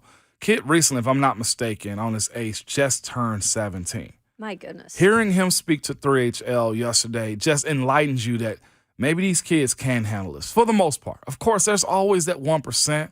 That really just don't get it, or the family doesn't get it, or the expectation doesn't reach what they think it needs to be, whether it's financial or whether that's that player's career. Yep. But what happens is this. You look at these teams, and they basically broke it down yesterday. Shannon of On 3 broke it down yesterday by saying this. Well, we look at the entire outlook of the team, and we see what each scholarship costs. We see what the valuation of each player at each position is. You know what that sounded like to me, Kayla? A salary cap. Dang. A salary cap. A salary cap without saying it's a salary cap, because this is what's going to happen next. Positions will be specifically paid for what they're actually doing, same as in the NFL. Sure. We look at Nico getting supposedly $8 million. Well, why did he get that, Kayla? What position does he play? Oh, QB. QB. You know what I'm saying? And then it's really going to break down to, okay, outside rushers. Who's my number one cornerback? Right. Who's my D tackle that I need to get? Linebackers. Like, it's going to be a bunch of that stuff that happens because they're going to have to get to a pay scale type of situation. The era is basically what it is. They will eventually have to get to that point. It'll be more refined. It will be. But these kids, these young men are coming into this now with the understanding of this. The first couple cycles coming through is just like, okay, this is all new. And a lot of these guys with connectivity of social media have the ability to reach out to players like, hey, what was this situation like to you? Yes. If I'm not mistaken, Ron and Mayer and Bab said yesterday, like Ryan Wingo came in with a hit list of stuff that he needed to talk about, questions he needed to ask, what his expectations of. When he was going to visit? To this On On3 3 summit. thing. Yes, Okay. he had all of that lined up for him. And I was just like, at 17, 6'2", I think he's 215. You know what I'm saying? I wasn't wired like that as a kid. I was just like, man, when can I get this? When can I go get some new shoes or something? Like, they're really business-minded, and I think that's a unique situation to be in, especially when you're dealing with families. Like, I've always said this, you go from being a young man to the apex of your family just because of money, because of what your talent is. And I'm glad that they're actually being proactive and helping these young men and athletes, female and males, get understanding of what this life entails. Can in any way that be, in the long run, something that's detrimental just in terms of, does the fun get taken out of all of this? because they're still young. They are still young. I just want to make sure that these kids don't get too businesslike where they're not going to enjoy the college experience or playing because there is money involved now. How do you keep that a happy medium? I really think it's important to have guidance right now more than ever for these young kids. Whether that be once they get into school, into whatever college they're going into, there's like somebody there to help that process. I just want to make sure, though, when it comes down to it, these kids are still playing for the love of the game. That's fair. You know? And what's our motto here, Kayla? Everybody eats. Yep. Everybody eats, right? When everything is working, everybody's got the right intentions. Everybody eats. But you're right. There is that conversation of, hey, coach, I need $70,000 to stay. Hey, coach, I got this other team. That's crazy you even like saying that. Like, I can't even picture it. But I'm sure these conversations are happening here or there. Yeah. And so because of that, as a coach, you got to have your standards too. Like bowing down and kissing the ring is something as a coach I don't think you can sacrifice. You sacrifice the integrity of your team over one or two players and you lose your team. Yeah. Like, and so that is a fair question, Kayla, but that also happens at all levels too. Like, and this is the other portion of it too. Be realistic. Yeah. And I think that's what, the On3 Summit could have been about too. Or I know they bring in different people now from all walks of life that's been in sports with money and business involved in it too. And they have those conversations. Like you see, I mentioned all positions other than offensive line when it came down to the evaluation of it. Like an interior offensive lineman, probably not going to get that same type of love. Right. The third outside rusher, probably not going to get that same type of love. But what you tell them is this though, Kayla, if you're being real with the kids and the parents, if you, sir, ma'am, y'all, ball out, it'll handle itself. Right. Because the kid that Florida had committed last year, I think they said it was 12 or either $14 million for him. It's a lot. If he goes in, Kayla, like you got to go with the understanding, like we're going to pay you incrementally. Meaning if you don't match these escalators, then you can't get paid. Yeah. Because whenever you sign that contract, this is exactly what it is. It's performance-based now. So it's cool. It's awesome. I love that for him. But you're right. There is some pressure that comes along with the injuries that got to come along. How do you discuss if I'm injured? How do I get paid out of that?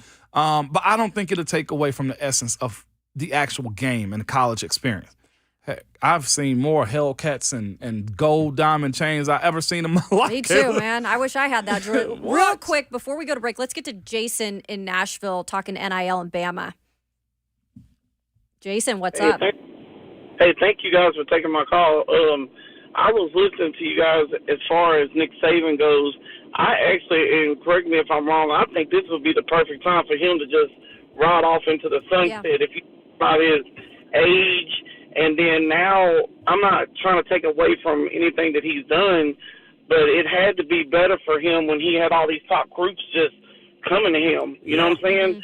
So now you don't have that no more. And plus, like I said, his age, it's like anything that you do now seems like it would hurt your image versus helping it. Yeah. So I would just go ahead and leave while I had that winning record behind me or that success behind me. So y'all have a blessed day and thank you. Hey, you too, Jason. And actually, that'll be interesting. I want to ask our friend Reece Van Haaften, who covers sports down in Knoxville, coming up next, a question about that too. Like, what is his thoughts on maybe not the demise, but the taking step back a little bit of Alabama's program? So we'll get to that. Plus, he's in Oklahoma City, so we're going to talk to him about the Lady Vols. What are their chances on making it to the end here and taking home the trophy? We'll have that and more coming up next on RK Dub.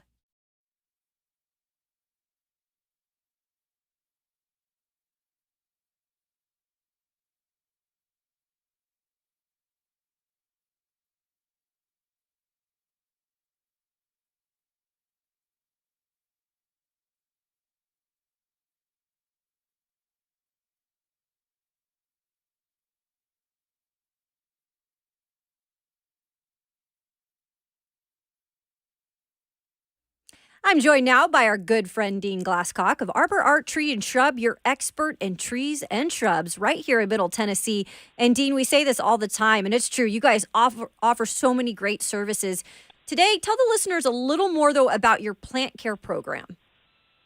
Yeah, our Plant Healthcare is our program's great. We come around 7 times a year and monitor your investment, like I've been talking about. And when I say investment, I mean all the ornamental shrubs and trees around your home. Just don't forget, give us a call to come out there and take a look and give you a really great price to maintain that for you. 615-299-9999. Listen, there's a lot going on in the world of arboriculture, and that's what we're here for. So, again, 615-299-9999 for all your tree care needs and your shrubs. We're the people to take a look. It's been around for now 29, almost 30 years. I'm really proud of that. So, again, 615-299-9999. We're in the thick of it. The pressure's on, and we're out there killing it every day. So, give us a call. Hope you all have a great day. Bye-bye. They are absolutely the experts. Thank you, Dean. Arbor Art Tree and Shrub. You can check them out online at arborart.net. Or like Dean said, you can call them 615-299-9999. That's Arbor Art Tree and Shrub.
Welcome back to RK Dub. We'll get to our good friend Reece Van Haaften in 1 second, but it's official.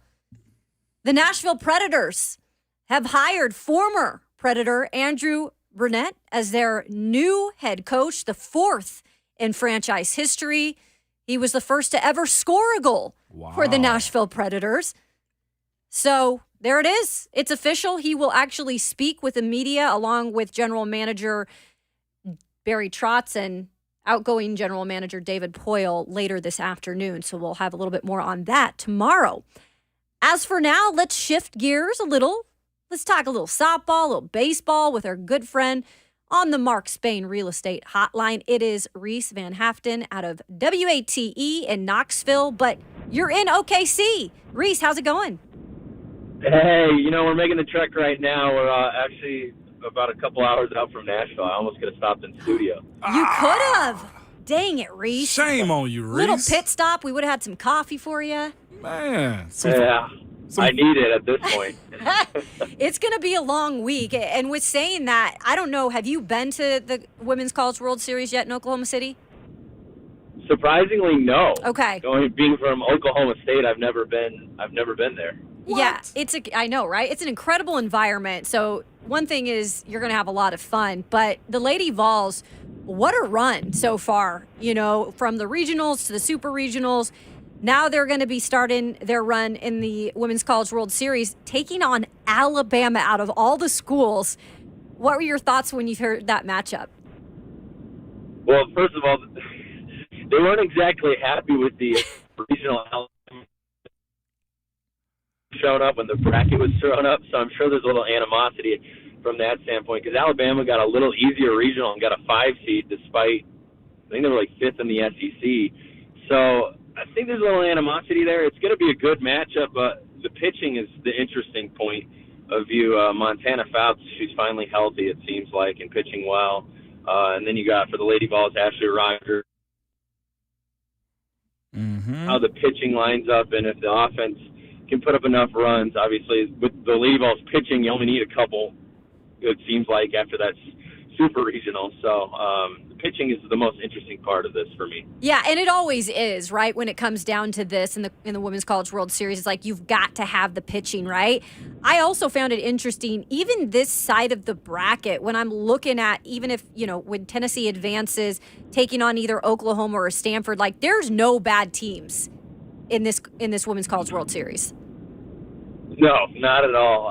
The one surprise was that UCLA got dropped really early, but outside of that, it's almost chalk. So it'll be interesting to see that. Karen Weekly talked about how she's not looking up to that second matchup yet, but I feel like all Lady Vol fans are hoping that they can take down Alabama pretty easily and set up the gauntlet of Oklahoma versus Tennessee. How has Coach Karen Weekly been able to craft this team together, mold this team into what they are right now? I know pitching goes a long way, and they have that, but they got some studs on this team. But, of course, you got to be able to box that in. What was the process like this year for those lady softball players? Yeah, it all starts with player leadership, and I'm sorry if I'm breaking up a little bit. I feel like I'm going through the boonies right now, but probably are. I feel like it all starts with leadership, and that leadership starts with Tiki Malloy, obviously. I saw an article on D1 Softball, I think it was, that said that she's probably the best player in Oklahoma City, which to me, I would believe that. She's fantastic. She set the single-season Tennessee home run record. She's unbelievable. And then on the pitching side, you have Ashley Rogers, who has been with Weekly for an eternity, it seems like, and she helps lead those pitchers and takes them under their arms. So I think that's where Karen Weekly has it different this year, where the players are really stepping up in the leadership front. And let's just talk about the clean sweep they had of just first-team All-Americans, second-team All-Americans. They are a very strong team, but it's also been proven with the postseason accolades also. Ashley Rogers being one of those. Yes, absolutely. I mean, it's no surprise that Ashley and Kiki got first-team All-American honors from D1 softball. They're super talented, and it's like everybody knows the main names, and I've already brought them up, Ashley and Kiki, but you got to think about McKenna Gibson. She's been fantastic. I mean, Destiny Rodriguez doesn't really play all that much, and then she delivers a massive hit against I forgot regionals to advance to the College World Series. So step it up, and then Kutsoyanopoulos hit that bases clearing, whatever that was. I don't even know, but she cleared the base. I mean, it's a deep lineup. The pitching is obviously the best, but there's talent all around, and it's led by Ashley Rogers and Kiki Malloy, though. And that's the question I have, though, too. Like, looking, as Kayla said a second ago, looking at the brackets of the Women's College World Series, like, there is a gauntlet that Tennessee has to go through. And, of course, you look at it and you say, well, Oklahoma's in it. That's the gauntlet, right? But Bama's no slack. Stanford's no slack either. How do they get a draw like this is the question I have. Like, you're that good to pull this draw? You get the 4 seed. Yeah, right? Like, yeah. That's if they would have gotten the 3 seed, they would have been on the flip side, and then you have my alma mater in Oklahoma State. Yeah, it's a little easy. I mean, it's not easy over there either, but it's a little bit easier on the opposite side of the bracket. But I guess the way the format works, if you lose that first game, you go to the other side of the bracket. So I guess that's not the end of the world either. But obviously, you want to win that first game. Reece, I know when I was covering softball at Arizona, it's so big over there, right? They've got a storied program too. And I played, so I'm a little biased, but you see the ratings last year, they were through the roof for the Women's College World Series. Like, what do you anticipate the atmosphere will be like? And for those maybe who haven't watched softball, like, why would you encourage them to do it, especially seeing these Lady Vols representing the state?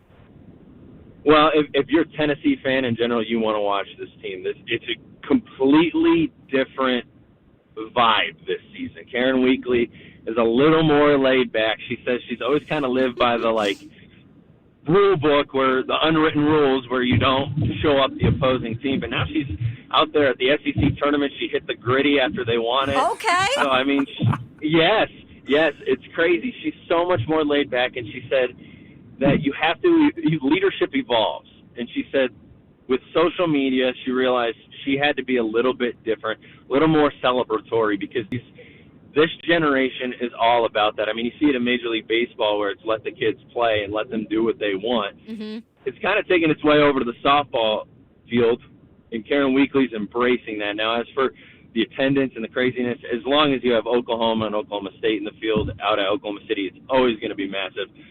I imagine a lot of Lady Ball fans will be traveling, because you got the Locos who are always up there, and they are always shown on television going crazy. So I imagine there will be a lot of people out there this next 9-10 days or whatever it is. Reece Van Haaften of WATE joining us now.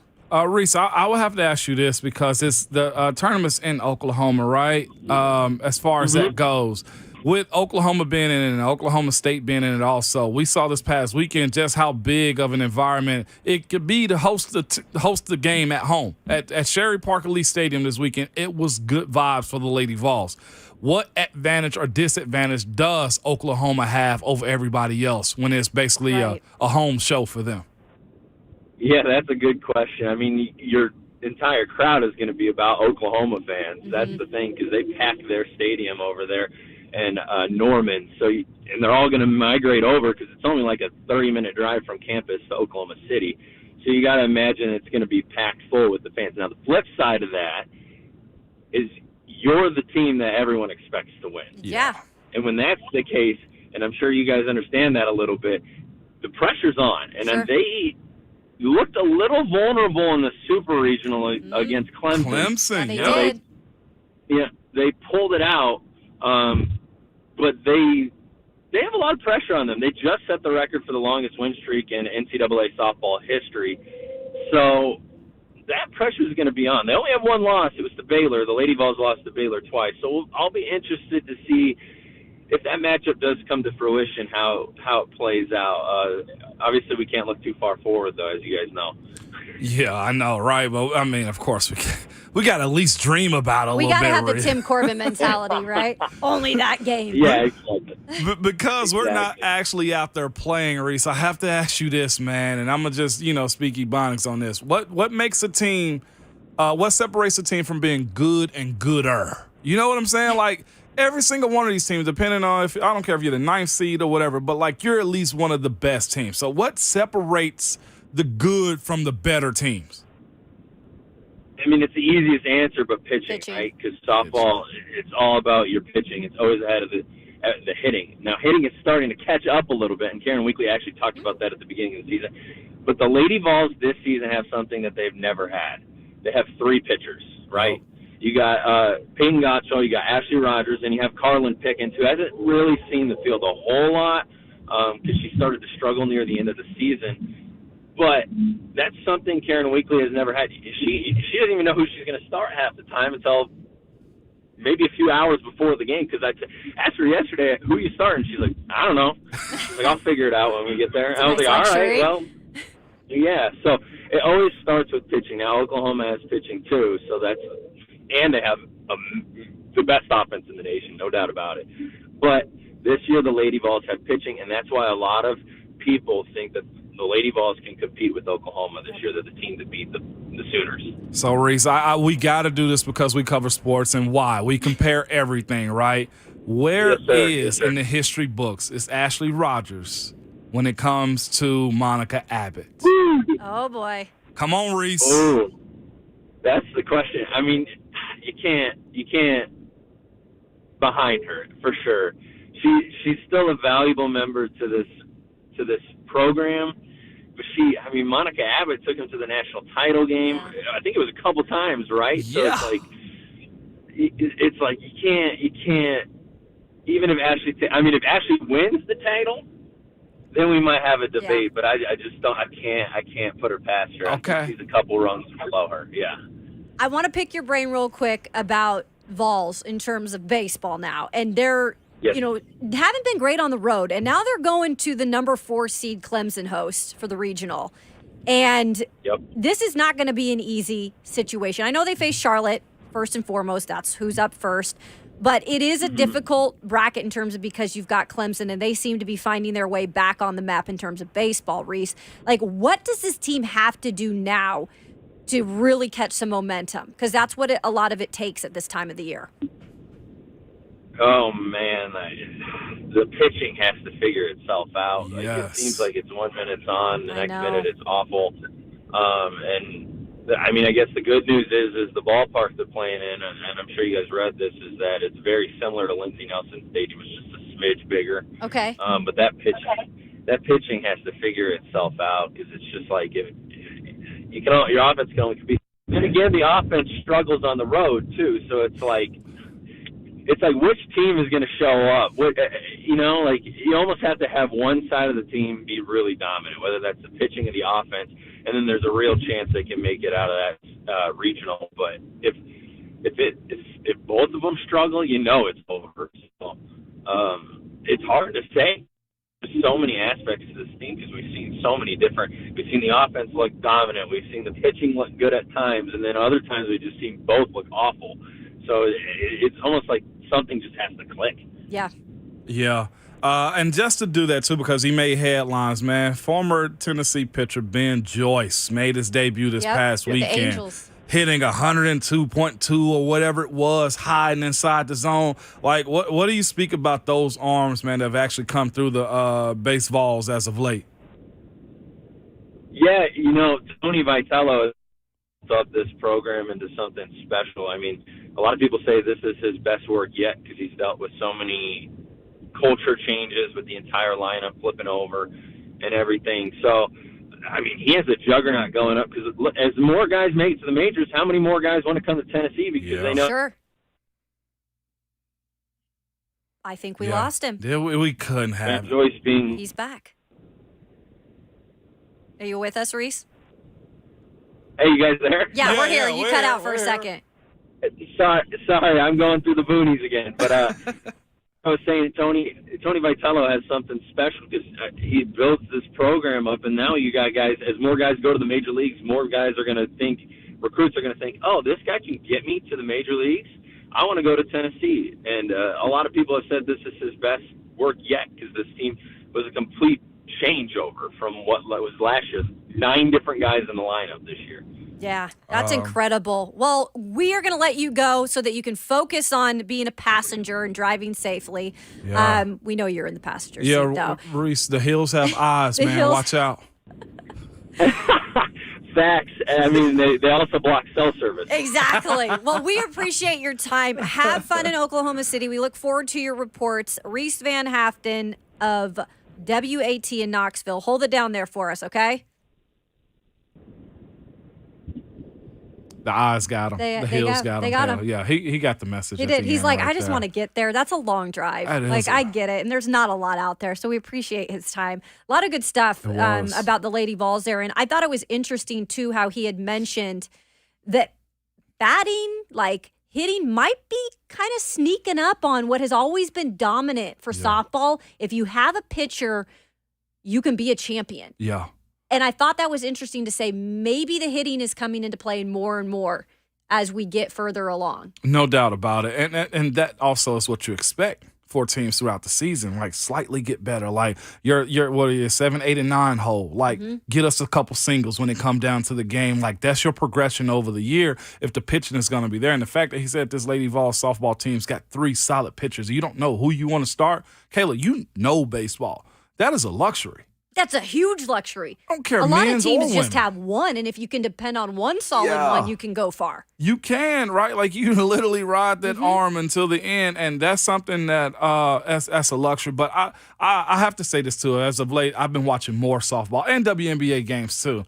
And one thing I love, Kayla, and appreciate about it, because I know you cover. I know the Hall of Famer Teresa does also. Women's sport, men, turn on those games. It's growing. Good. And the best part about it for me is this, though, too. The women's game doesn't discriminate at all. I love the fact that anybody can play those sports, like basketball. You're a tall girl, you got some size, you can move, let's go play basketball. And the softball game, if you got an arm and you can pitch, you got a big bat and you can hit, those types of folks they get pushed outside of the box in men's sport. And the women's sport is just so freaking cool to see, and it's fun. It's fast. Even the WNBA game, to me, I would contest the women's basketball game in college and the WNBA is way more physical and fast than the men's ever is right now. It is. I mean, look, women's sports right now, it's making a charge. That's for sure. I'm going to respond to maybe something that Reece said about Vols baseball and ask you about the pitching. Yeah. Because your eyes kind of lit up when he was talking about pitching and what they need to do in this postseason. We'll have that discussion and much more when RK Dub returns.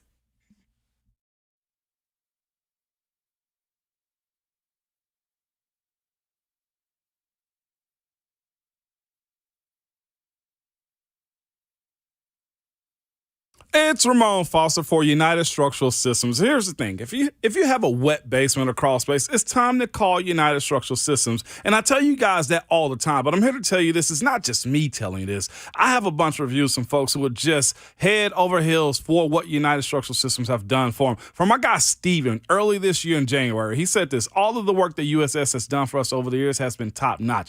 I heartily recommend USS every time I hear of anyone in the area dealing with structural foundation issues.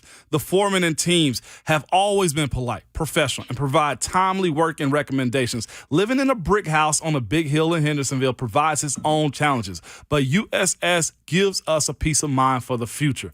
That's just one of the many. When it comes down to somebody doing a good job, you knowing and trusting in everything that they do. So if you're having some foundation issues or a wet basement or some problems around the house, reach out to the folks I know. And that's USSTN.com. That's USSTN.com. Or you can call them at 615-227-2275, United Structural Systems.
1045 The Zone brings you to a night that you don't want to miss as our Buck Rising hosts his second Split Happens Bowling Bash. Don't say that too fast. With special guests and listeners coming up Thursday, June 22nd. That's just weeks away at King's Dining and Entertainment in Cool Springs. Join us for a fun night of bowling to benefit Home Street Home. Tickets on sale now, 1045thezone.com. What's up? Welcome back to Arcade Dub. So our good friend Reece Van Haaften was traveling to Oklahoma City, and he kind of touched on the Lady Vols, and then he mentioned a little bit about Vols and baseball. We're talking about how they're traveling to Clemson. They're going to be in the Clemson region taking on Charlotte on Friday. Yeah. And the minute that we asked him about, like, what do they need to solidify here and find some consistency with starting in this tournament to make a deep run, to make it to the College World Series, and he said pitching. And you lit up and you said, oh, yeah. This has been a little bit of an issue. It has been because they have the arms, they have the velocity to get it done. But this is what happens, what I've been told about pitching, too. If your ball, fastball or off-speed balls, whatever the case may be, don't have much movement, then it's a matter of time before teams start teeing it up. Like, we started off the season with having 2 preseason All-Americans in both the chases, Chase Dolander and Chase Burns. And Chase Burns has actually been coming out of the bullpen instead of being a Friday or Saturday starter at this point right now. And it's baseball. It's the way I look at it. You know what I'm saying? Like, sometimes you got to reshape stuff and move people around and try to figure out what's working. Do I think they are capable of it? Yes. Last time Burns was out, he had just a bad outing in general. But it's baseball, and it happens, Kayla. Moving forward, they can't allow this. I've seen numerous times this year where Tony V is in a position to where he puts a guy on the mound and then they just kind of don't end it the way they need to, and it's been a little bit it's been a little much of that happening this year when it comes down to the baseballs. And considering, they're being on the road at Clemson for this regional can be finicky, iffy, if they don't have bats and the pitching's not where it needs to be. That's one of the most likeliest things to say. But just in general, the last game, Halverson, from Missouri. I looked at it and I didn't know what to think of it in the SEC tournament. I was like, well, is this just mound time? Or is this where he wants to be at? I'm almost hoping or expecting this team to come out blazing, like literally and figuratively, throwing straight cannons, heaters when it comes down to them having an early exit from the SEC tournament to be able to get some rest. Hey, figure out where you're pinpointing your pitches at and stuff like that. And the other thing, too, is the defense. The defense of this Vols team can get sketchy at times. Now, I know early in the season it was bad. Because we talked about fundamentals earlier on. Yes, and that's something that's got to be corrected when you look at how you're going to compete. Like, I do think this team is capable of making a deep run, potentially going to win it all. You know what I'm saying? It's either hit or miss when it comes down to this team because all of the talent is there. Do you have bats? Yes. Do you have really good defense? Yes. And you have arms. It's a matter of bringing all of that in, and I don't think it's an internal issue. I just look at it and just say, as Reece said, you got to grow sometime as a coach. And this may be one of the biggest growth moments Tony Vitello's had in a very long time when trying to manage expectations year after year. Yeah, and we talked about this yesterday, and then you looked it up during the break. At least they don't have the pressure of being the number 1 seed because the number 1 seed historically in this NCAA tournament and then the College World Series have not won it all. I think there was one team. 99. Yep. Miami. The only other closest team to get there was a number 2 seed. Who was it? Was it Florida, if I'm not mistaken? Or Florida State? Florida State, maybe? Florida State, I think. Yep. Because Florida State just snapped like a 44 game, or not 44, 44 straight tournament bursts streak. And they didn't get it. They didn't get in. And that's a team that has been that consistent, but like in the recent years haven't really won at all. No, and it's such a crapshoot. It really is. That's the biggest thing in the postseason in baseball and college baseball. It really can be anyone's title to win. It can. And this is the thing. So you were speaking about the brackets earlier too, Kayla. Like, look at the teams that are hosting. Like, you got, who was it? Illinois State? Indiana State? Indiana State, yeah. Like, that's the thing about Coastal baseball. Carolina. Coastal Carolina's a hosting team. And not even just that. Like, you got some teams that you hadn't necessarily heard of, but they're very stacked, like Campbell. Campbell College being the team that's in it. Central Connecticut State being a 4 seed. You know what I'm saying? Like, there's a lot of that in baseball, and it's a beautiful process as far as the College World Series because the talent's so dispersed out, and you just got to be able to either have two of the three, hitting or pitching or defense and pitching or defense and hitting. You know what I'm saying? Mm-hmm. Well, we've talked a lot of baseball. We've talked some softball today. What we haven't talked about is some NFL. But we got plenty of time to do that. We have a whole nother hour. And that's when we bring in one of our favorites, executive producer of Titans Radio, Rhett Bryan. He's going to join us to talk a little Titans. We've got OTAs, Ramon, coming up. We're going to be out there today. What do we see in week 2? We'll bring you those observations tomorrow. But I'm looking forward to seeing, what Rhett is looking forward to seeing today. We'll take some from that and much more. That's coming up on the 4th and final hour. 4's up. 4's up. Of RK Dub.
It's 8:59. Good morning. I'm Jonathan Schaefer from the Superbook.com sports desk. The Nashville Predators have formally announced the hiring of Andrew Brunette as their fourth head coach in franchise history.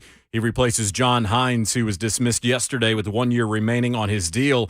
Brunette, who scored the first ever goal in Predators history, led the Florida Panthers to the President's Trophy last season as their head coach. That is the league's best record, but they lost in the second round of the playoffs. A press conference with incoming general manager Barry Trotz, outgoing president of hockey operations and GM David Poyle, and Brunette will be at 1 o'clock today. The Titans, first-round pick Peter Skoronsky, have agreed to terms on a deal. The team also signed veteran defensive lineman Jaleel Johnson. He previously played for Minnesota, Houston, and Atlanta. And the Braves lost again in Oakland, falling to the A's 2-1. Atlanta has lost 4 of its last 5. For all your foundation repair and waterproofing needs, visit USSTN.com. Breaking news at once on your home for the Titans and Vols. This is 104.5 The Zone.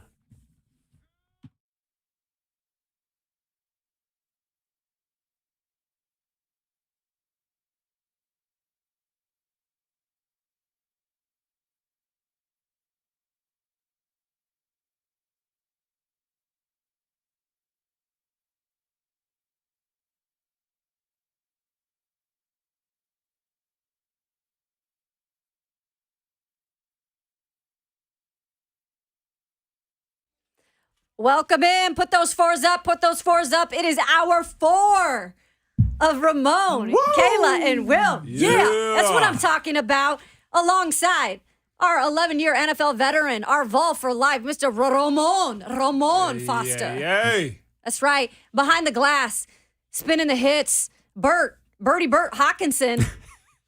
We've got executive producer of Titans Radio, Rhett Bryan, in the house. Best executive producer in the world. Look at that. Top of the morning to you, lads and laddies. Thank you. And the best producer in the world. Yep. We cannot forget, actually, in studio with Oh, us. yes. Oh, my goodness. Yeah. Jonathan Schaefer, welcome to the other side of the glass. Best producer in the A world. little pivot here. Yeah, I like don't this. come over here very often. Usually when people are on vacation, except Well, Will, you play we don't nice. care You can about stay Will. here for a long time. No, that would be fun. Yeah, That'd be nice. welcome to the So- projects, man. So, Schaefer, It's not the projects. It's These not- are really right? nice. We're moving on up. I agree. Come on now. Yeah, man. You say we're in the PJs? These are the Okay. projects. This is where it get We grimy in the we studio. even All right. got Studio in the these, building. these things on our They are mics now. Pop screens. There we go. Pop screens. Maybe I'm the Pop, one that pop, needed too. pop music. I called him Exactly. something earlier and Shay You're not said I allowed to. couldn't. Yeah, no, let's not revisit that. He No, wants to I go heard there. that. Nope. I heard No. that. Let's not revisit No. that. They are pop screens. Yeah, So that's your what they're P's called. when you pronounce Yeah. don't pop. I hate it here. No, Bert. Oh, here's Ramon going, oh, woe Exactly. is me. Come on, man. I can't call him what I want him to be No, called. no. Shut you Do you down. feel like you've been censored this morning, I sir? feel like I've been censored, Okay. right? B? It's okay, though. You guys are already filtering my speech, and It's- then I it's- can't call him what I called Well, him it's earlier. doing that on purpose. See how when I said purpose, it didn't Exactly. go. didn't. Didn't pop. Yeah, that's real. Somebody- Puppet, what do you think about Ramon being repressed in this moment? What do you think, Yeah. Puppet? Right? Doesn't Puppet give don't it. care. Puppet don't. Puppet really don't It care. Wow. really did. Got a Double mouthy down. this morning, old A puppet. little mouthy, man. So, gonna give Shafe the floor for a minute. And it's not an easy minute. It's not an easy. It's not. But one thing that I did want to share with everybody, and of course, got big homie to my right here in the studio. This is going to be my final week here on the show of Ramon, Kayla, and Will here on the Zone. My last day will be Friday. I've accepted the position to become the new executive producer, best producer in the world, but it's going to be going to a different show here in town. Going to be with Big D and Wow. Bubba, which you can hear on our sister station, 103.3 Country, WKDF, call letters that Rhett Bryan knows are legendary call letters Formerly Nashville's rock and roll Yes. station. Yeah. in this town. So it was a tough decision, but it's an outstanding opportunity for me that I'm very much looking forward to. But the past several years here at the Zone, 4 years, previously with J. Martin Ramon, and of course with this show, Ramon, Kayla, Will, where we've had the fam and we've done a bunch of crazy, insane stuff that would occasionally get me called into a meeting after the show, which was totally worth it every single time. Every single time. But this will be my last week. Friday will be my last show, and then I'll be moving over to Big D and Bubba. So when you're not listening to this show, the few moments when you don't, encourage you to jump on over to Big D and Bubba on 103.3 Country. Ramon, your Listen over thoughts? there. I'll kneecap Big D and Bubba. That's my initial thoughts. Okay, Tanya Harding. I'm right behind you, Jeff Galooly. Let's go. I'm glad you addressed it too, Shafe. I've kind of known about it for a couple plus weeks. I didn't know this day was gonna come like this, but it's here. We have a motto, and I said it earlier. If everybody follow what the plan is for all of us, everybody eats. This is an opportunity for Shafe to eat. Mm-hmm. It's an opportunity for him to grow, and also us too. We'll be in good hands still. Shafe's my guy. He's my dog. From the day we met at Amerigo's with him and Jason, Shafe's been my crutch. He's been my voice of reason and a mentor in this for me too. If I have a bad read, Mo, slow down. Mo. So, it's been a lot of growth. Shafe's my dog. We've had back porch sessions with each other. This isn't a breakup. This is just seeing your friends get an opportunity to advance themselves. And for our listeners to know how crucial Shafe is to our show, this isn't a break and ride and run away from everything. You can enjoy him and still enjoy us. It's bittersweet. The sweet part of it is my dog gets a big opportunity. The bitter part is daily we lose our guy. But communication is always a big thing. I've been here with him. I can go on and on and on. You hear my tone a little bit now. It's a little solemn. It's getting real. I was talking in the hallway to our colleague, Lisa Manning, that works on 95.5 Nash Icon, and we said the same thing. Sucks for us, good for him. And that's where we're at. Yeah. Yeah, in this business, y'all, we all have goals, right? And I've talked to Shafe. We've been in this business a long time. I've been on the TV side, obviously coming over to radio recently. But for you have expressed, like, when you were just a little guy, wanting to have these types of goals, and now working on an award-winning show. Yes. That's incredible, Shafe, and that's what I get so excited about, because I'm going to miss the heck out of you. You gave me an opportunity to come over to this side, but I'm literally so happy for you because I know the grind. I know what it takes. It's not easy in this business. Yeah, I've got a lot of emotions going on right now, and I don't want to get too misty. Why is it smoky in the studio? Why did it get dusty all of a sudden? What's going on here? That's what these peeps pops Right.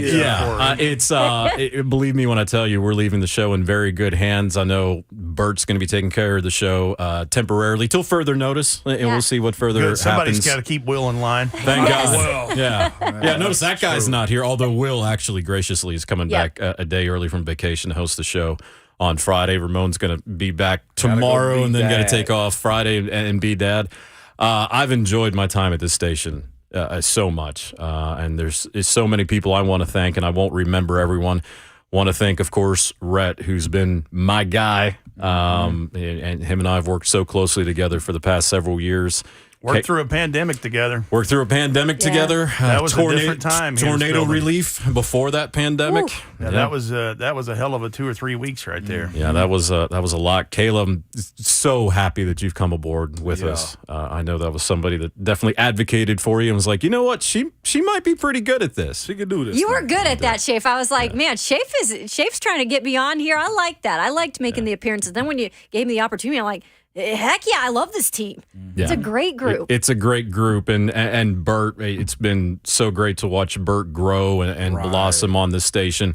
Will is Will. I mean, Will just does such a great job. He's got such a great career ahead of him.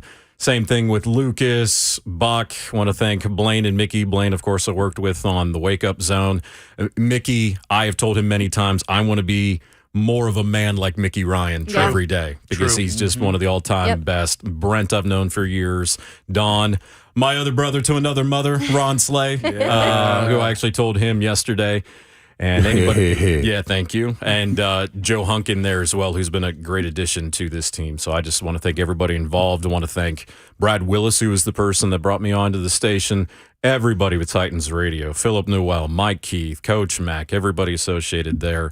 Also want to thank Allison Warren, Charlie Cook here, who are two people I'll still be working with in some capacity, working over at Big D and Bubba. And want to thank those guys, too. I got presented with a very unique opportunity.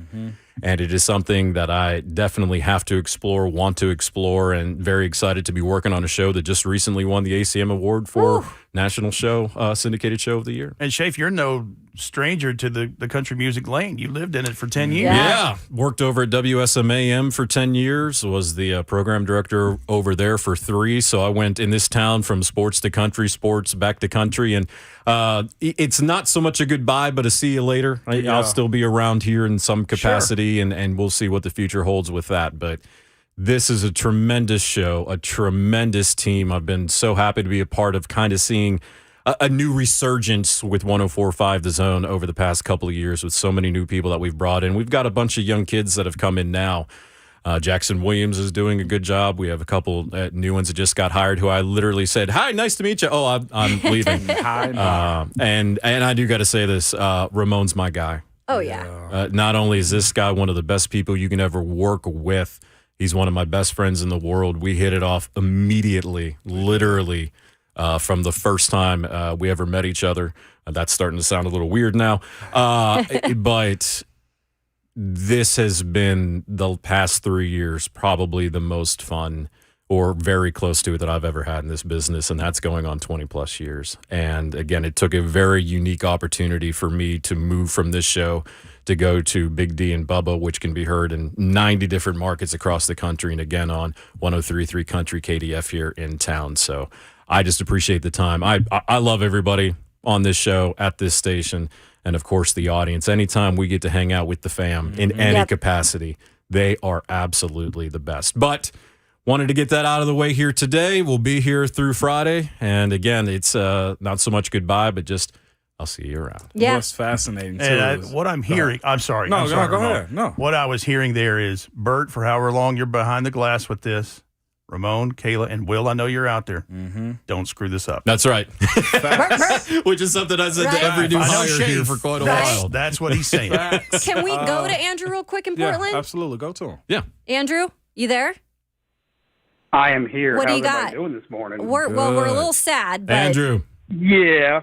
Well, listen, I'm not going to call in here and be mushy-gushy because I'm proud of my guy. I'm happy for him. But listen, I did want to say one thing about Schaefer. So when it was the cookout, well, not cookout, the For the Fam thing we had down at Patriot Brewing or whatever it's Bold called. Patriot, yep. Yeah, so I just wanted to kind of give you guys an insight, if you didn't already know, of what kind of man Schaefer is. So Joey, our guy up in Cross Plains who can't drive because he's blind, partially blind, he called in and wanted to go to the event, and Schaefer was like, well, hey, listen, maybe Andrew's going. I'll see if he's going to go. He's in Portland, and Joey was like, well, give him my number. Well, because of that one little act that Schaefer did, Joey and I are really good friends, almost like family now.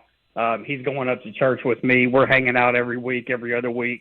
So, just connections like that, that just kind of shows what Schaefer is outside of the best producer in the world. So, hey, man, listen, good luck to you. God bless you. I'm proud of you. But also, for leaving, you suck. That's fair. That's 100% fair. Nice parting shot there. Speaking of that, too, 100%. Schaefer initially came and had the conversation with me about 2 weeks ago, right? He kind of dropped the dime on me. Yeah. He hit me in a call. I'm just like, okay, look different right there. It's like, hey, you at home? I'm like, yeah, I'm here. I'm going to come by. I'm like, why the hell are you going to come by? You can just tell me whatever you should never have given me the gate code. That's the problem. No. And what's so crazy, right? I knew it was only one or two things that was happening. One, and I, pretty much eliminated one of them. And that's the only thing I can think of. It's like a one-on-one conversation in person could only mean one thing. And I was happy then. I was a little mad then. I'm going to be real with you. The next day, it kind of hit me just like, what the hell? Yeah. I feel like the family's getting busted up. Yeah. But we talk, and this was appropriate. It's best for him, best for his family, best for just all things involved. I've had people text me already. I got Craig, sent his well wishes, and my lawn guy John's just like, dude, he's crying. So that's the effect. But I'm glad you have the opportunity to say this, and it's not just an abrupt leaving. So for us, we'll see you. Yeah, we're happy we'll see for you you. around. Believe me, and my you're going to come up. open. You're going to say hi to us once in a while when you have time. But I'm pushing you to win that award this next year. Oh, That's what you're going to be representing. We're going to try to win all of them. That's Absolutely. for sure. And we're going to do everybody proud. So, well, we're going to miss you. Again, for those just joining us here, my final day's Friday. I'm going to become the executive producer for Big D and Bubba, which can be heard on 103.3 Country here in town.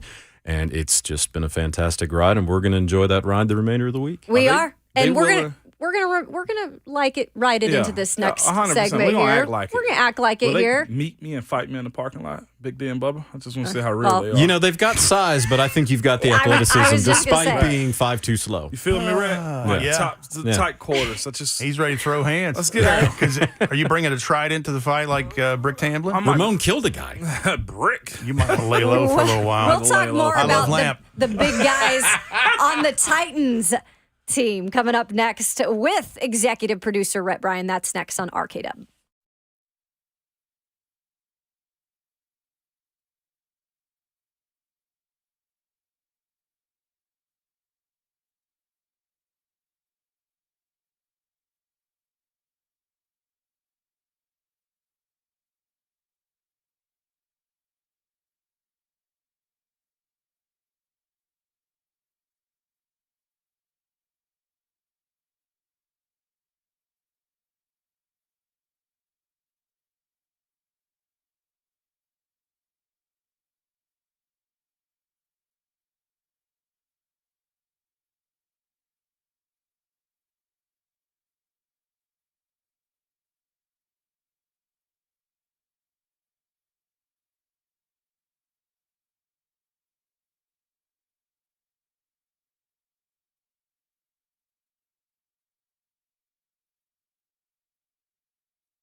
It's RK Dub. We're welcoming you back. And I love Bert. He was like, I'm waiting for the drop.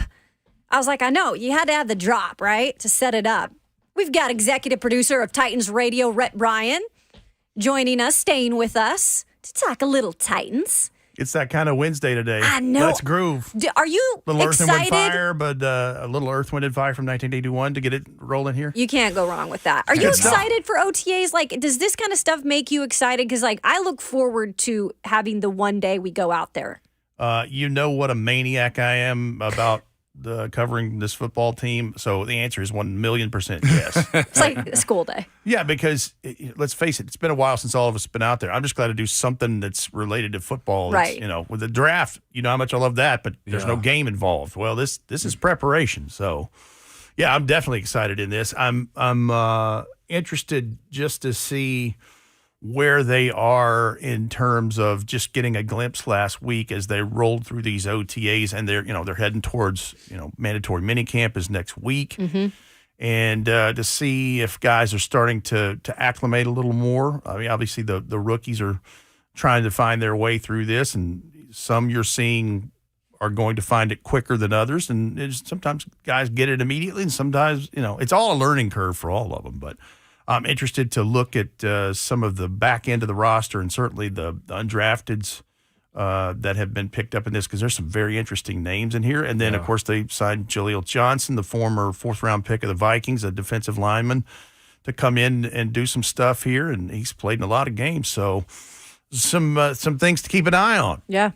A lot of football, Rhett. And to your point, though, like this being actual football, the opportunity to see some of these guys, although we can't relay all the information to them, Rhett, it's got to be exciting to hear feet on the ground, to watch the offense operate a little bit. What to you is in that is let's go one concern, Rhett, that you just like, because I told Kayla earlier, us figuring out, what the middle linebacker position is going to be this year. I think it's kind of crucial. Like another position of just, okay, make sure we're all pulling our own. To me, I think it's D-tackle a little bit too. Like Jeff getting the bag to me. Jeff being a premier guy is going to mean what, Rhett? Because you know the game. Jeff going to get double teams. Jeff going to get centered out. So that middle linebacker and D-tackle core to me has got to be something that emerges this offseason. Well, you're talking about the two first layers of, 3 layers deep of your 11 out there. So your front 7, is where we're at in this.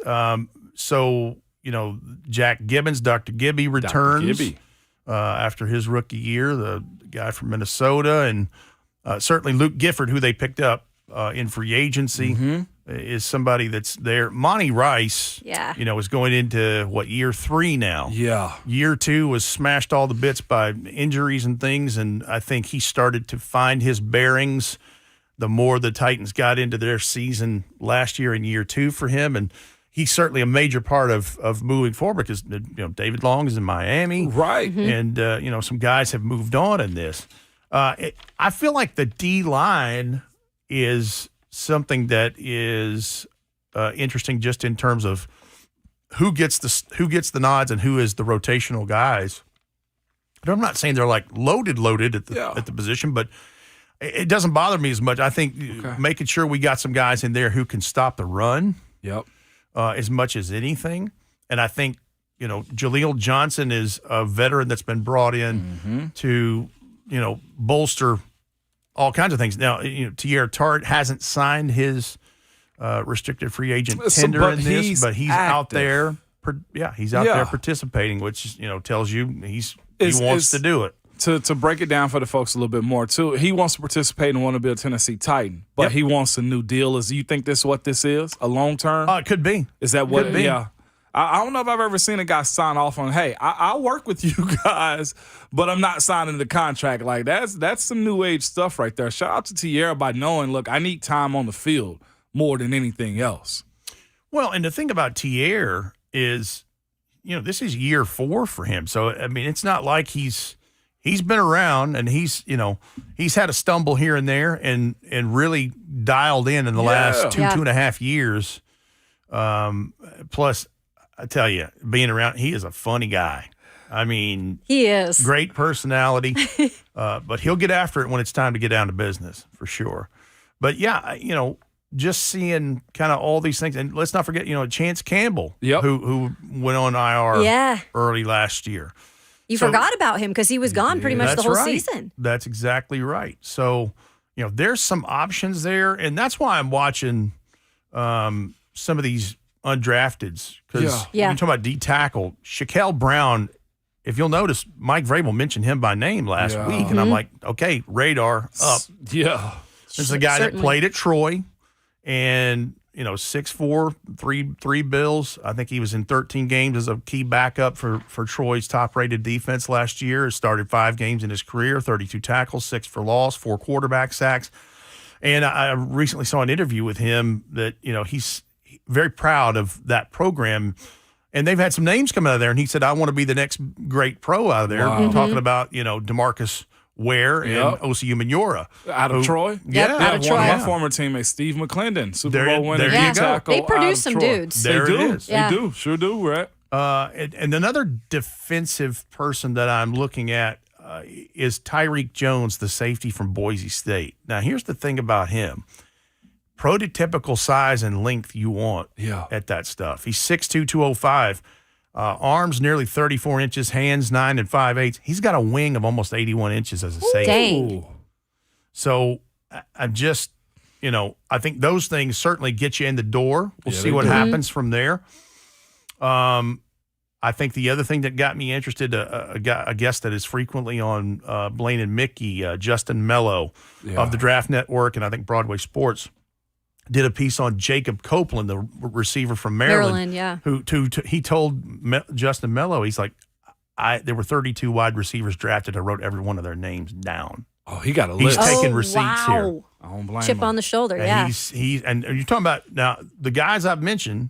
Now Shaquille Brown wasn't, but Tyreek Jones, Jacob Copeland, they were at the combine in Indianapolis. And another guy that was there that was intriguing to me is John Ojukwu,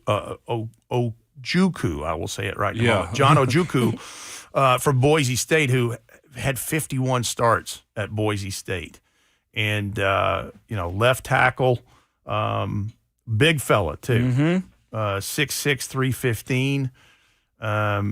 So they've got some names in this. And, I've mentioned Caleb Murphy to you guys multiple times, the all-time sack getter in college from Ferris State, who won back-to-back national D2 championships, who's also in here. So they've got some names. What they've got here is they've got preferred free agents. Somebody was really working the phones. Rand Carthon and his folks were really working the phones towards the end of that third day to get guys like this in here, because if you go look up the names I've mentioned, you'll see articles posted pre-draft where they thought, where will they be drafted? So. And some of that has to do with they were invited to the combine. There's only 332 of those guys that were invited. So, you can see they had some people on their radar. And that's one of the things we kind of knew about Rand Carthon when he was with the Niners, is his ability to kind of go out and evaluate some of those guys, and so it'll be interesting with the guys that he's brought in, whether this be signing them now out of the draft or just some of the free agents he got coming into this year. Like, how well will they fit into these roles? Because it feels like he does a good job, and then combined with Mike Vrabel, bringing guys that fit. And that's exactly what he said from day one. Is he said, I have to get Mike Vrabel the football players that work for this roster. Exactly. He said it, numerous times. All right, let's take a couple of things. First of all, the draft picks he took, you can start to look at it now that it's been a few weeks in the rearview mirror of those selections were not clearly, but it seems that they were the best option on their board, how they had it rated at each of those picks, because he didn't trade up, he didn't trade down, and I'm sure he had opportunities to and tried to in some cases. But he tried to find, like Peter Skoronski, I think that's a home run hit. Yeah. Will Levis, as controversial as that is for some folks, if that hits, y'all, that's big. On a rookie deal, it is monster. That's major. Now, you said something that reminded me of this, Kayla. When you think about just a couple of the free agents that he brought in that he knew from the from the 49ers organization, and Azeez Al-Shire, who I think is going to be fantastic. And that's to my linebacking core. Yeah, now. to the linebacking core. Yep. That's big. And Daniel Brunskill, I like both of those things. Brunskill can play pretty much anywhere along the line in a pinch, and I'm sure probably will have himself a starting job, coming over as a free agent now. Sure. So, yeah, I think that's what he is, first of all, been tasked to do. and is trying to do his best as quickly as possible is to assemble a football team that works. And Rhett, the beautiful part about John Njoku is this, though, right, is there's opportunity at that position as far as on the offensive line. Finding the ability to make a roster spot and really give a high give a high return on a guy that wasn't taken at all. And it seems to me as we, kind of evaluate what did Rand and what did Vrabel in the front office do this year. I think every single one of the picks, Rhett, wasn't sexy, and we can all admit that, right? From 1 to 7, Colton Dow, right? We can still say there was a lot of value, and almost as if they had started the early onset of playing money ball, kind of like the Miami Heat. And because of the salary cap situation, they kind of had to. And that's the point I was getting to. You got to be creative, right, when you do this type of stuff. Or whenever you're up against cap hell is what we'll call it, right? Well, and think about this too, Ramon and Kayla. All the moves from the roster purge, and some of those were by design. They weren't going to be here longer than a certain window peek behind the curtain. Yeah. None of those were designated post June 1st, where you can take half the bath in monies and dead monies this year and half the bath next year. They're cleaned up the books. That's what's going to be so interesting in this, is to see what happens in 2023 and then flash forward to 2024. They're going to have some money. Yeah, they are. Can I ask you this, Rick? Can we play a game, okay? Like we got Seesaw. about What's a few his minutes, name? so let's go. Yeah, let's do Seesaw this. from Saw. What? We're taking it that level. Would you like to play a game? Would you like to play a game? With that, Rhett B, my brother, today is May 31st. June 1 is tomorrow. Uh-oh. Do we expect, predict, project, talk about anything as far as a June 1st cut with this team? In your opinion, this is all opinion-based. I mean, this offseason's taught us that pretty much anything can happen. Yes, very true. So I would put that right now, if I'm putting a percentage on it, at 50-50, just because I don't. It's the unknown. Yeah. Now, I have said repeatedly, the Kevin Byard situation is unresolved. Yeah. They've asked him for a pay cut. He has declined, and so that's not handshake, we're still good. There's something that's going to come out of this. Yeah. I don't know if that's tomorrow or next week or, now. What would be super interesting is, what if KB is there at practice today? I was going to ask you that, because it's the second week, right? It's not out of the realm of possibility. And right. I sit where you are on this too, Red, just for full disclosure. I don't know what's going to happen, but I feel like it could be something. But you can't leave the KB situation untouched. It's just like having your worst argument with your spouse. Yeah, y'all got to talk about it at some point. You ain't going to bed mad. No. That's what Grandmama said don't ever do, right? Yeah. So, I just feel like the end game is that result isn't there yet. This is something that's a developing picture. Heck, anything could happen. I'd have to look at the updated cap situation now that they signed Peter Skoronski yesterday, and of course they signed the aforementioned Jaleel Johnson, the 6-year D tackle that was a former draft pick of the Vikings. Because Skoronski, think about it, that's a pretty good chunk of the cap because he's the 11th overall pick. First round pick, yep. So, it just depends. But yeah, they're going to have to, there's going to be some other things. And if you heard Rand after the draft, he talked about we have some flexible material ways, moves, whatever. I forget, I'm paraphrasing poorly, that we can do to free up some money. So I don't know what that means. It's very generic, but he spoke from a place of confidence that, hey, we kind of got a plan. And for the record, now they're not getting fined because this is voluntary, correct, at this point? OTAs, right? Mm-hmm. But minicamp, which starts up next week, if you don't see Kevin, I guess, at that point, maybe not worry a little more, but that's where they start to get fined. I think things intensify. Yes. Let's say it that way. Yeah, I think things intensify a little bit with mandatory minicamp if he is absent.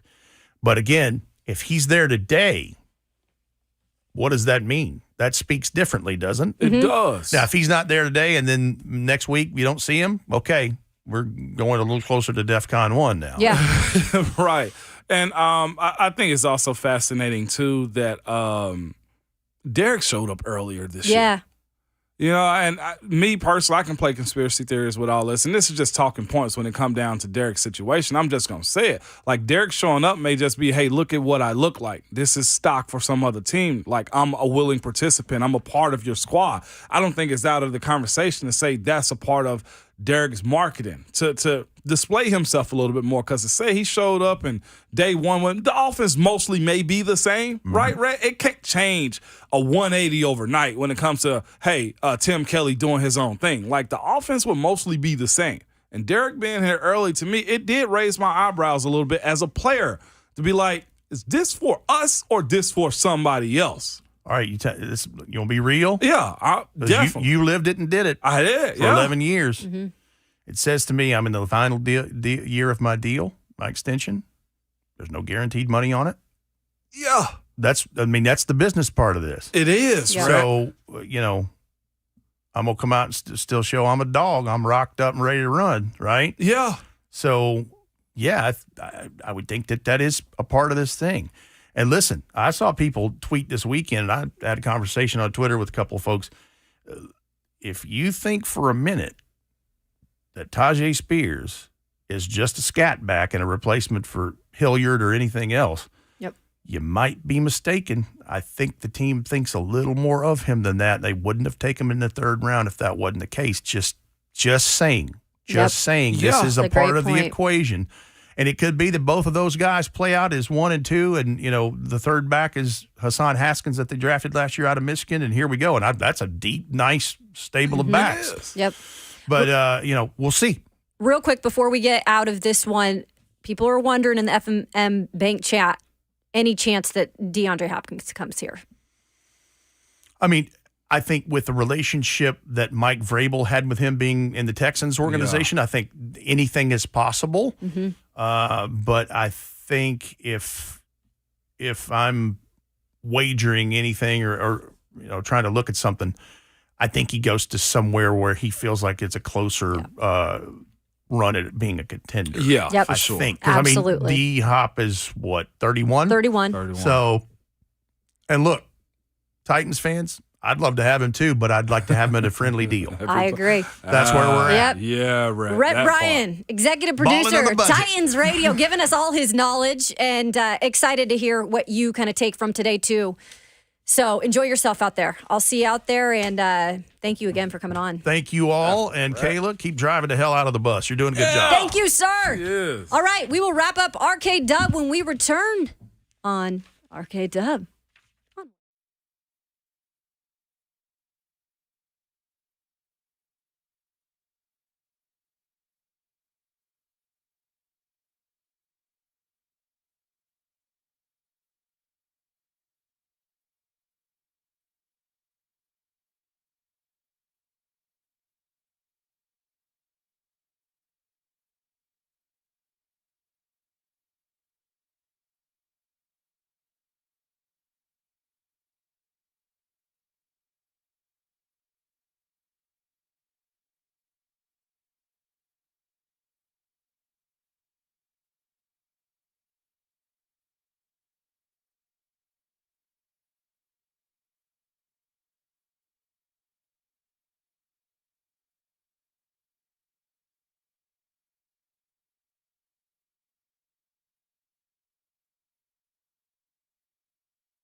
Wrapping up the show on this Wednesday, RK Dub. We've had some great guests on today. Rhett Bryan, we always enjoy his presence. Reece Van Haaften, talking balls today. We've got Inky coming up in a second to send us out of this Wednesday with some great words, which he always gives us. Mm-hmm. So, Moan, I've got to ask you, coming out of the OTAs conversation, I said, what's one guy you want me to talk to today? And you said Monty Rice, because you're very fixed on this middle linebacker situation. Like, what's going to happen with it? And I think that's a fair conversation. It is, because Monty, of course, and Rhett said it, lost some time because of injury last year. But this is the part of it, too, that I think should raise your eyebrows as a fan of the Titans is this.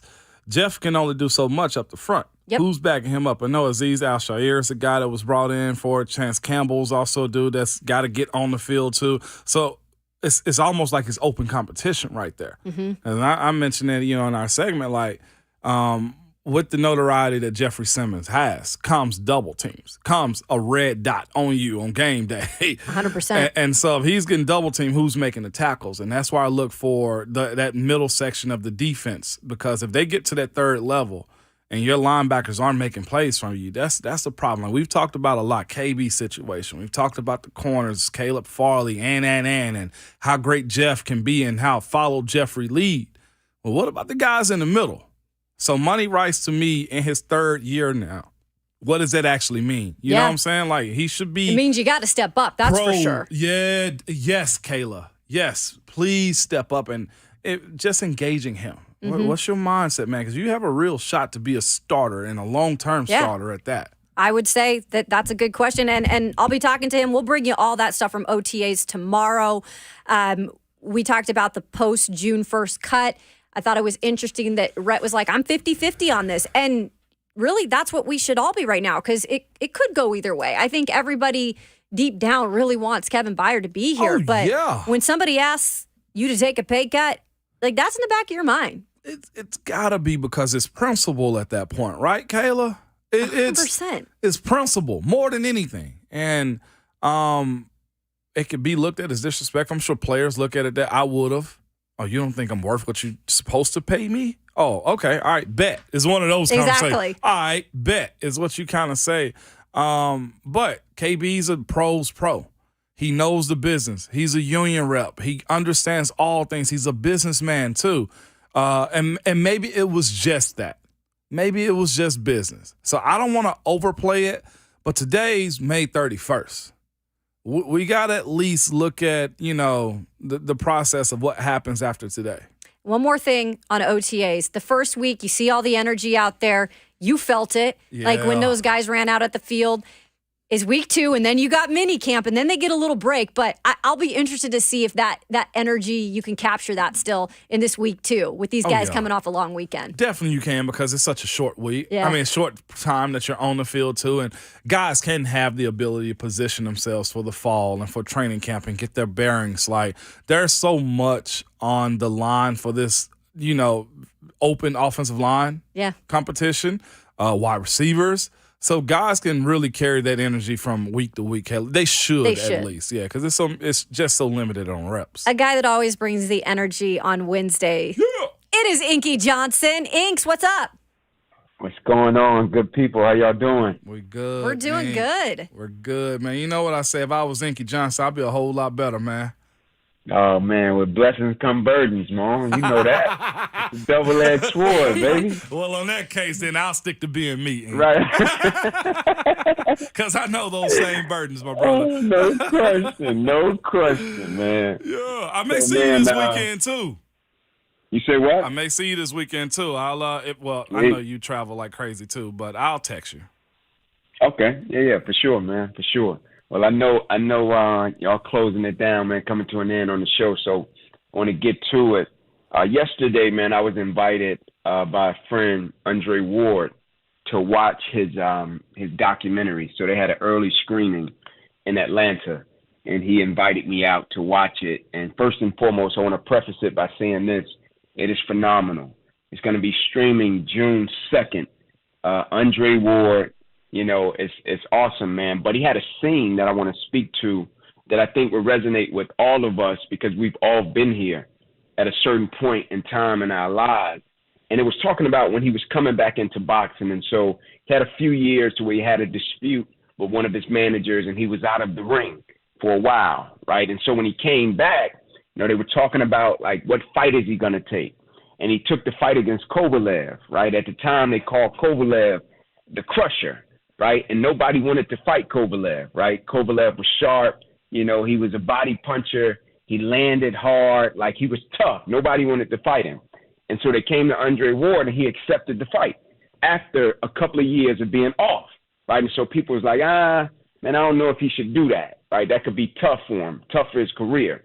And so during the fight, his manager said, Andre Ward manager said, I could see pretty quickly that he was nervous. And they flipped to Andre, and Andre said, man, this guy's sharp. Like, I see why they call Kovalev, like, the Crusher. He's sharp, right? And in the second round, he catches Andre Ward, catches him with a shot, right? Andre Ward hits the canvas, right? Now, this is so phenomenal because Andre Ward had only been knocked down to the canvas twice in his career. He hadn't lost a fight since the age of 13, right? So this was foreign, uncharted territory for him.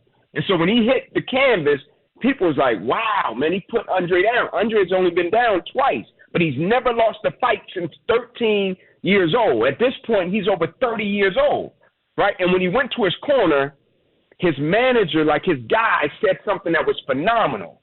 He said, you know what we came here to do, right? And we're not leaving without it. You know what we came to do in terms of we came to get the victory. But he said something that was phenomenal, and it resonated with Andre. He said, Ali has been knocked down, and he got up. Leonard has been knocked down, and he got up. Sugar Ray has been knocked down, and he got up. Right? All of these guys have been knocked down, and they got up. He said, you can't be declared as a champion in life or in the ring until you've been knocked down and you've gotten up. And so for all of us that's been through a challenge in our lives and we've gotten knocked down, it's cool to get knocked down. We all do, right? But you can't be classified as a champion until you get knocked down and you get back up and you do something with the adversity and the opposition when you move forward. Don't stop. Keep going. Keep growing.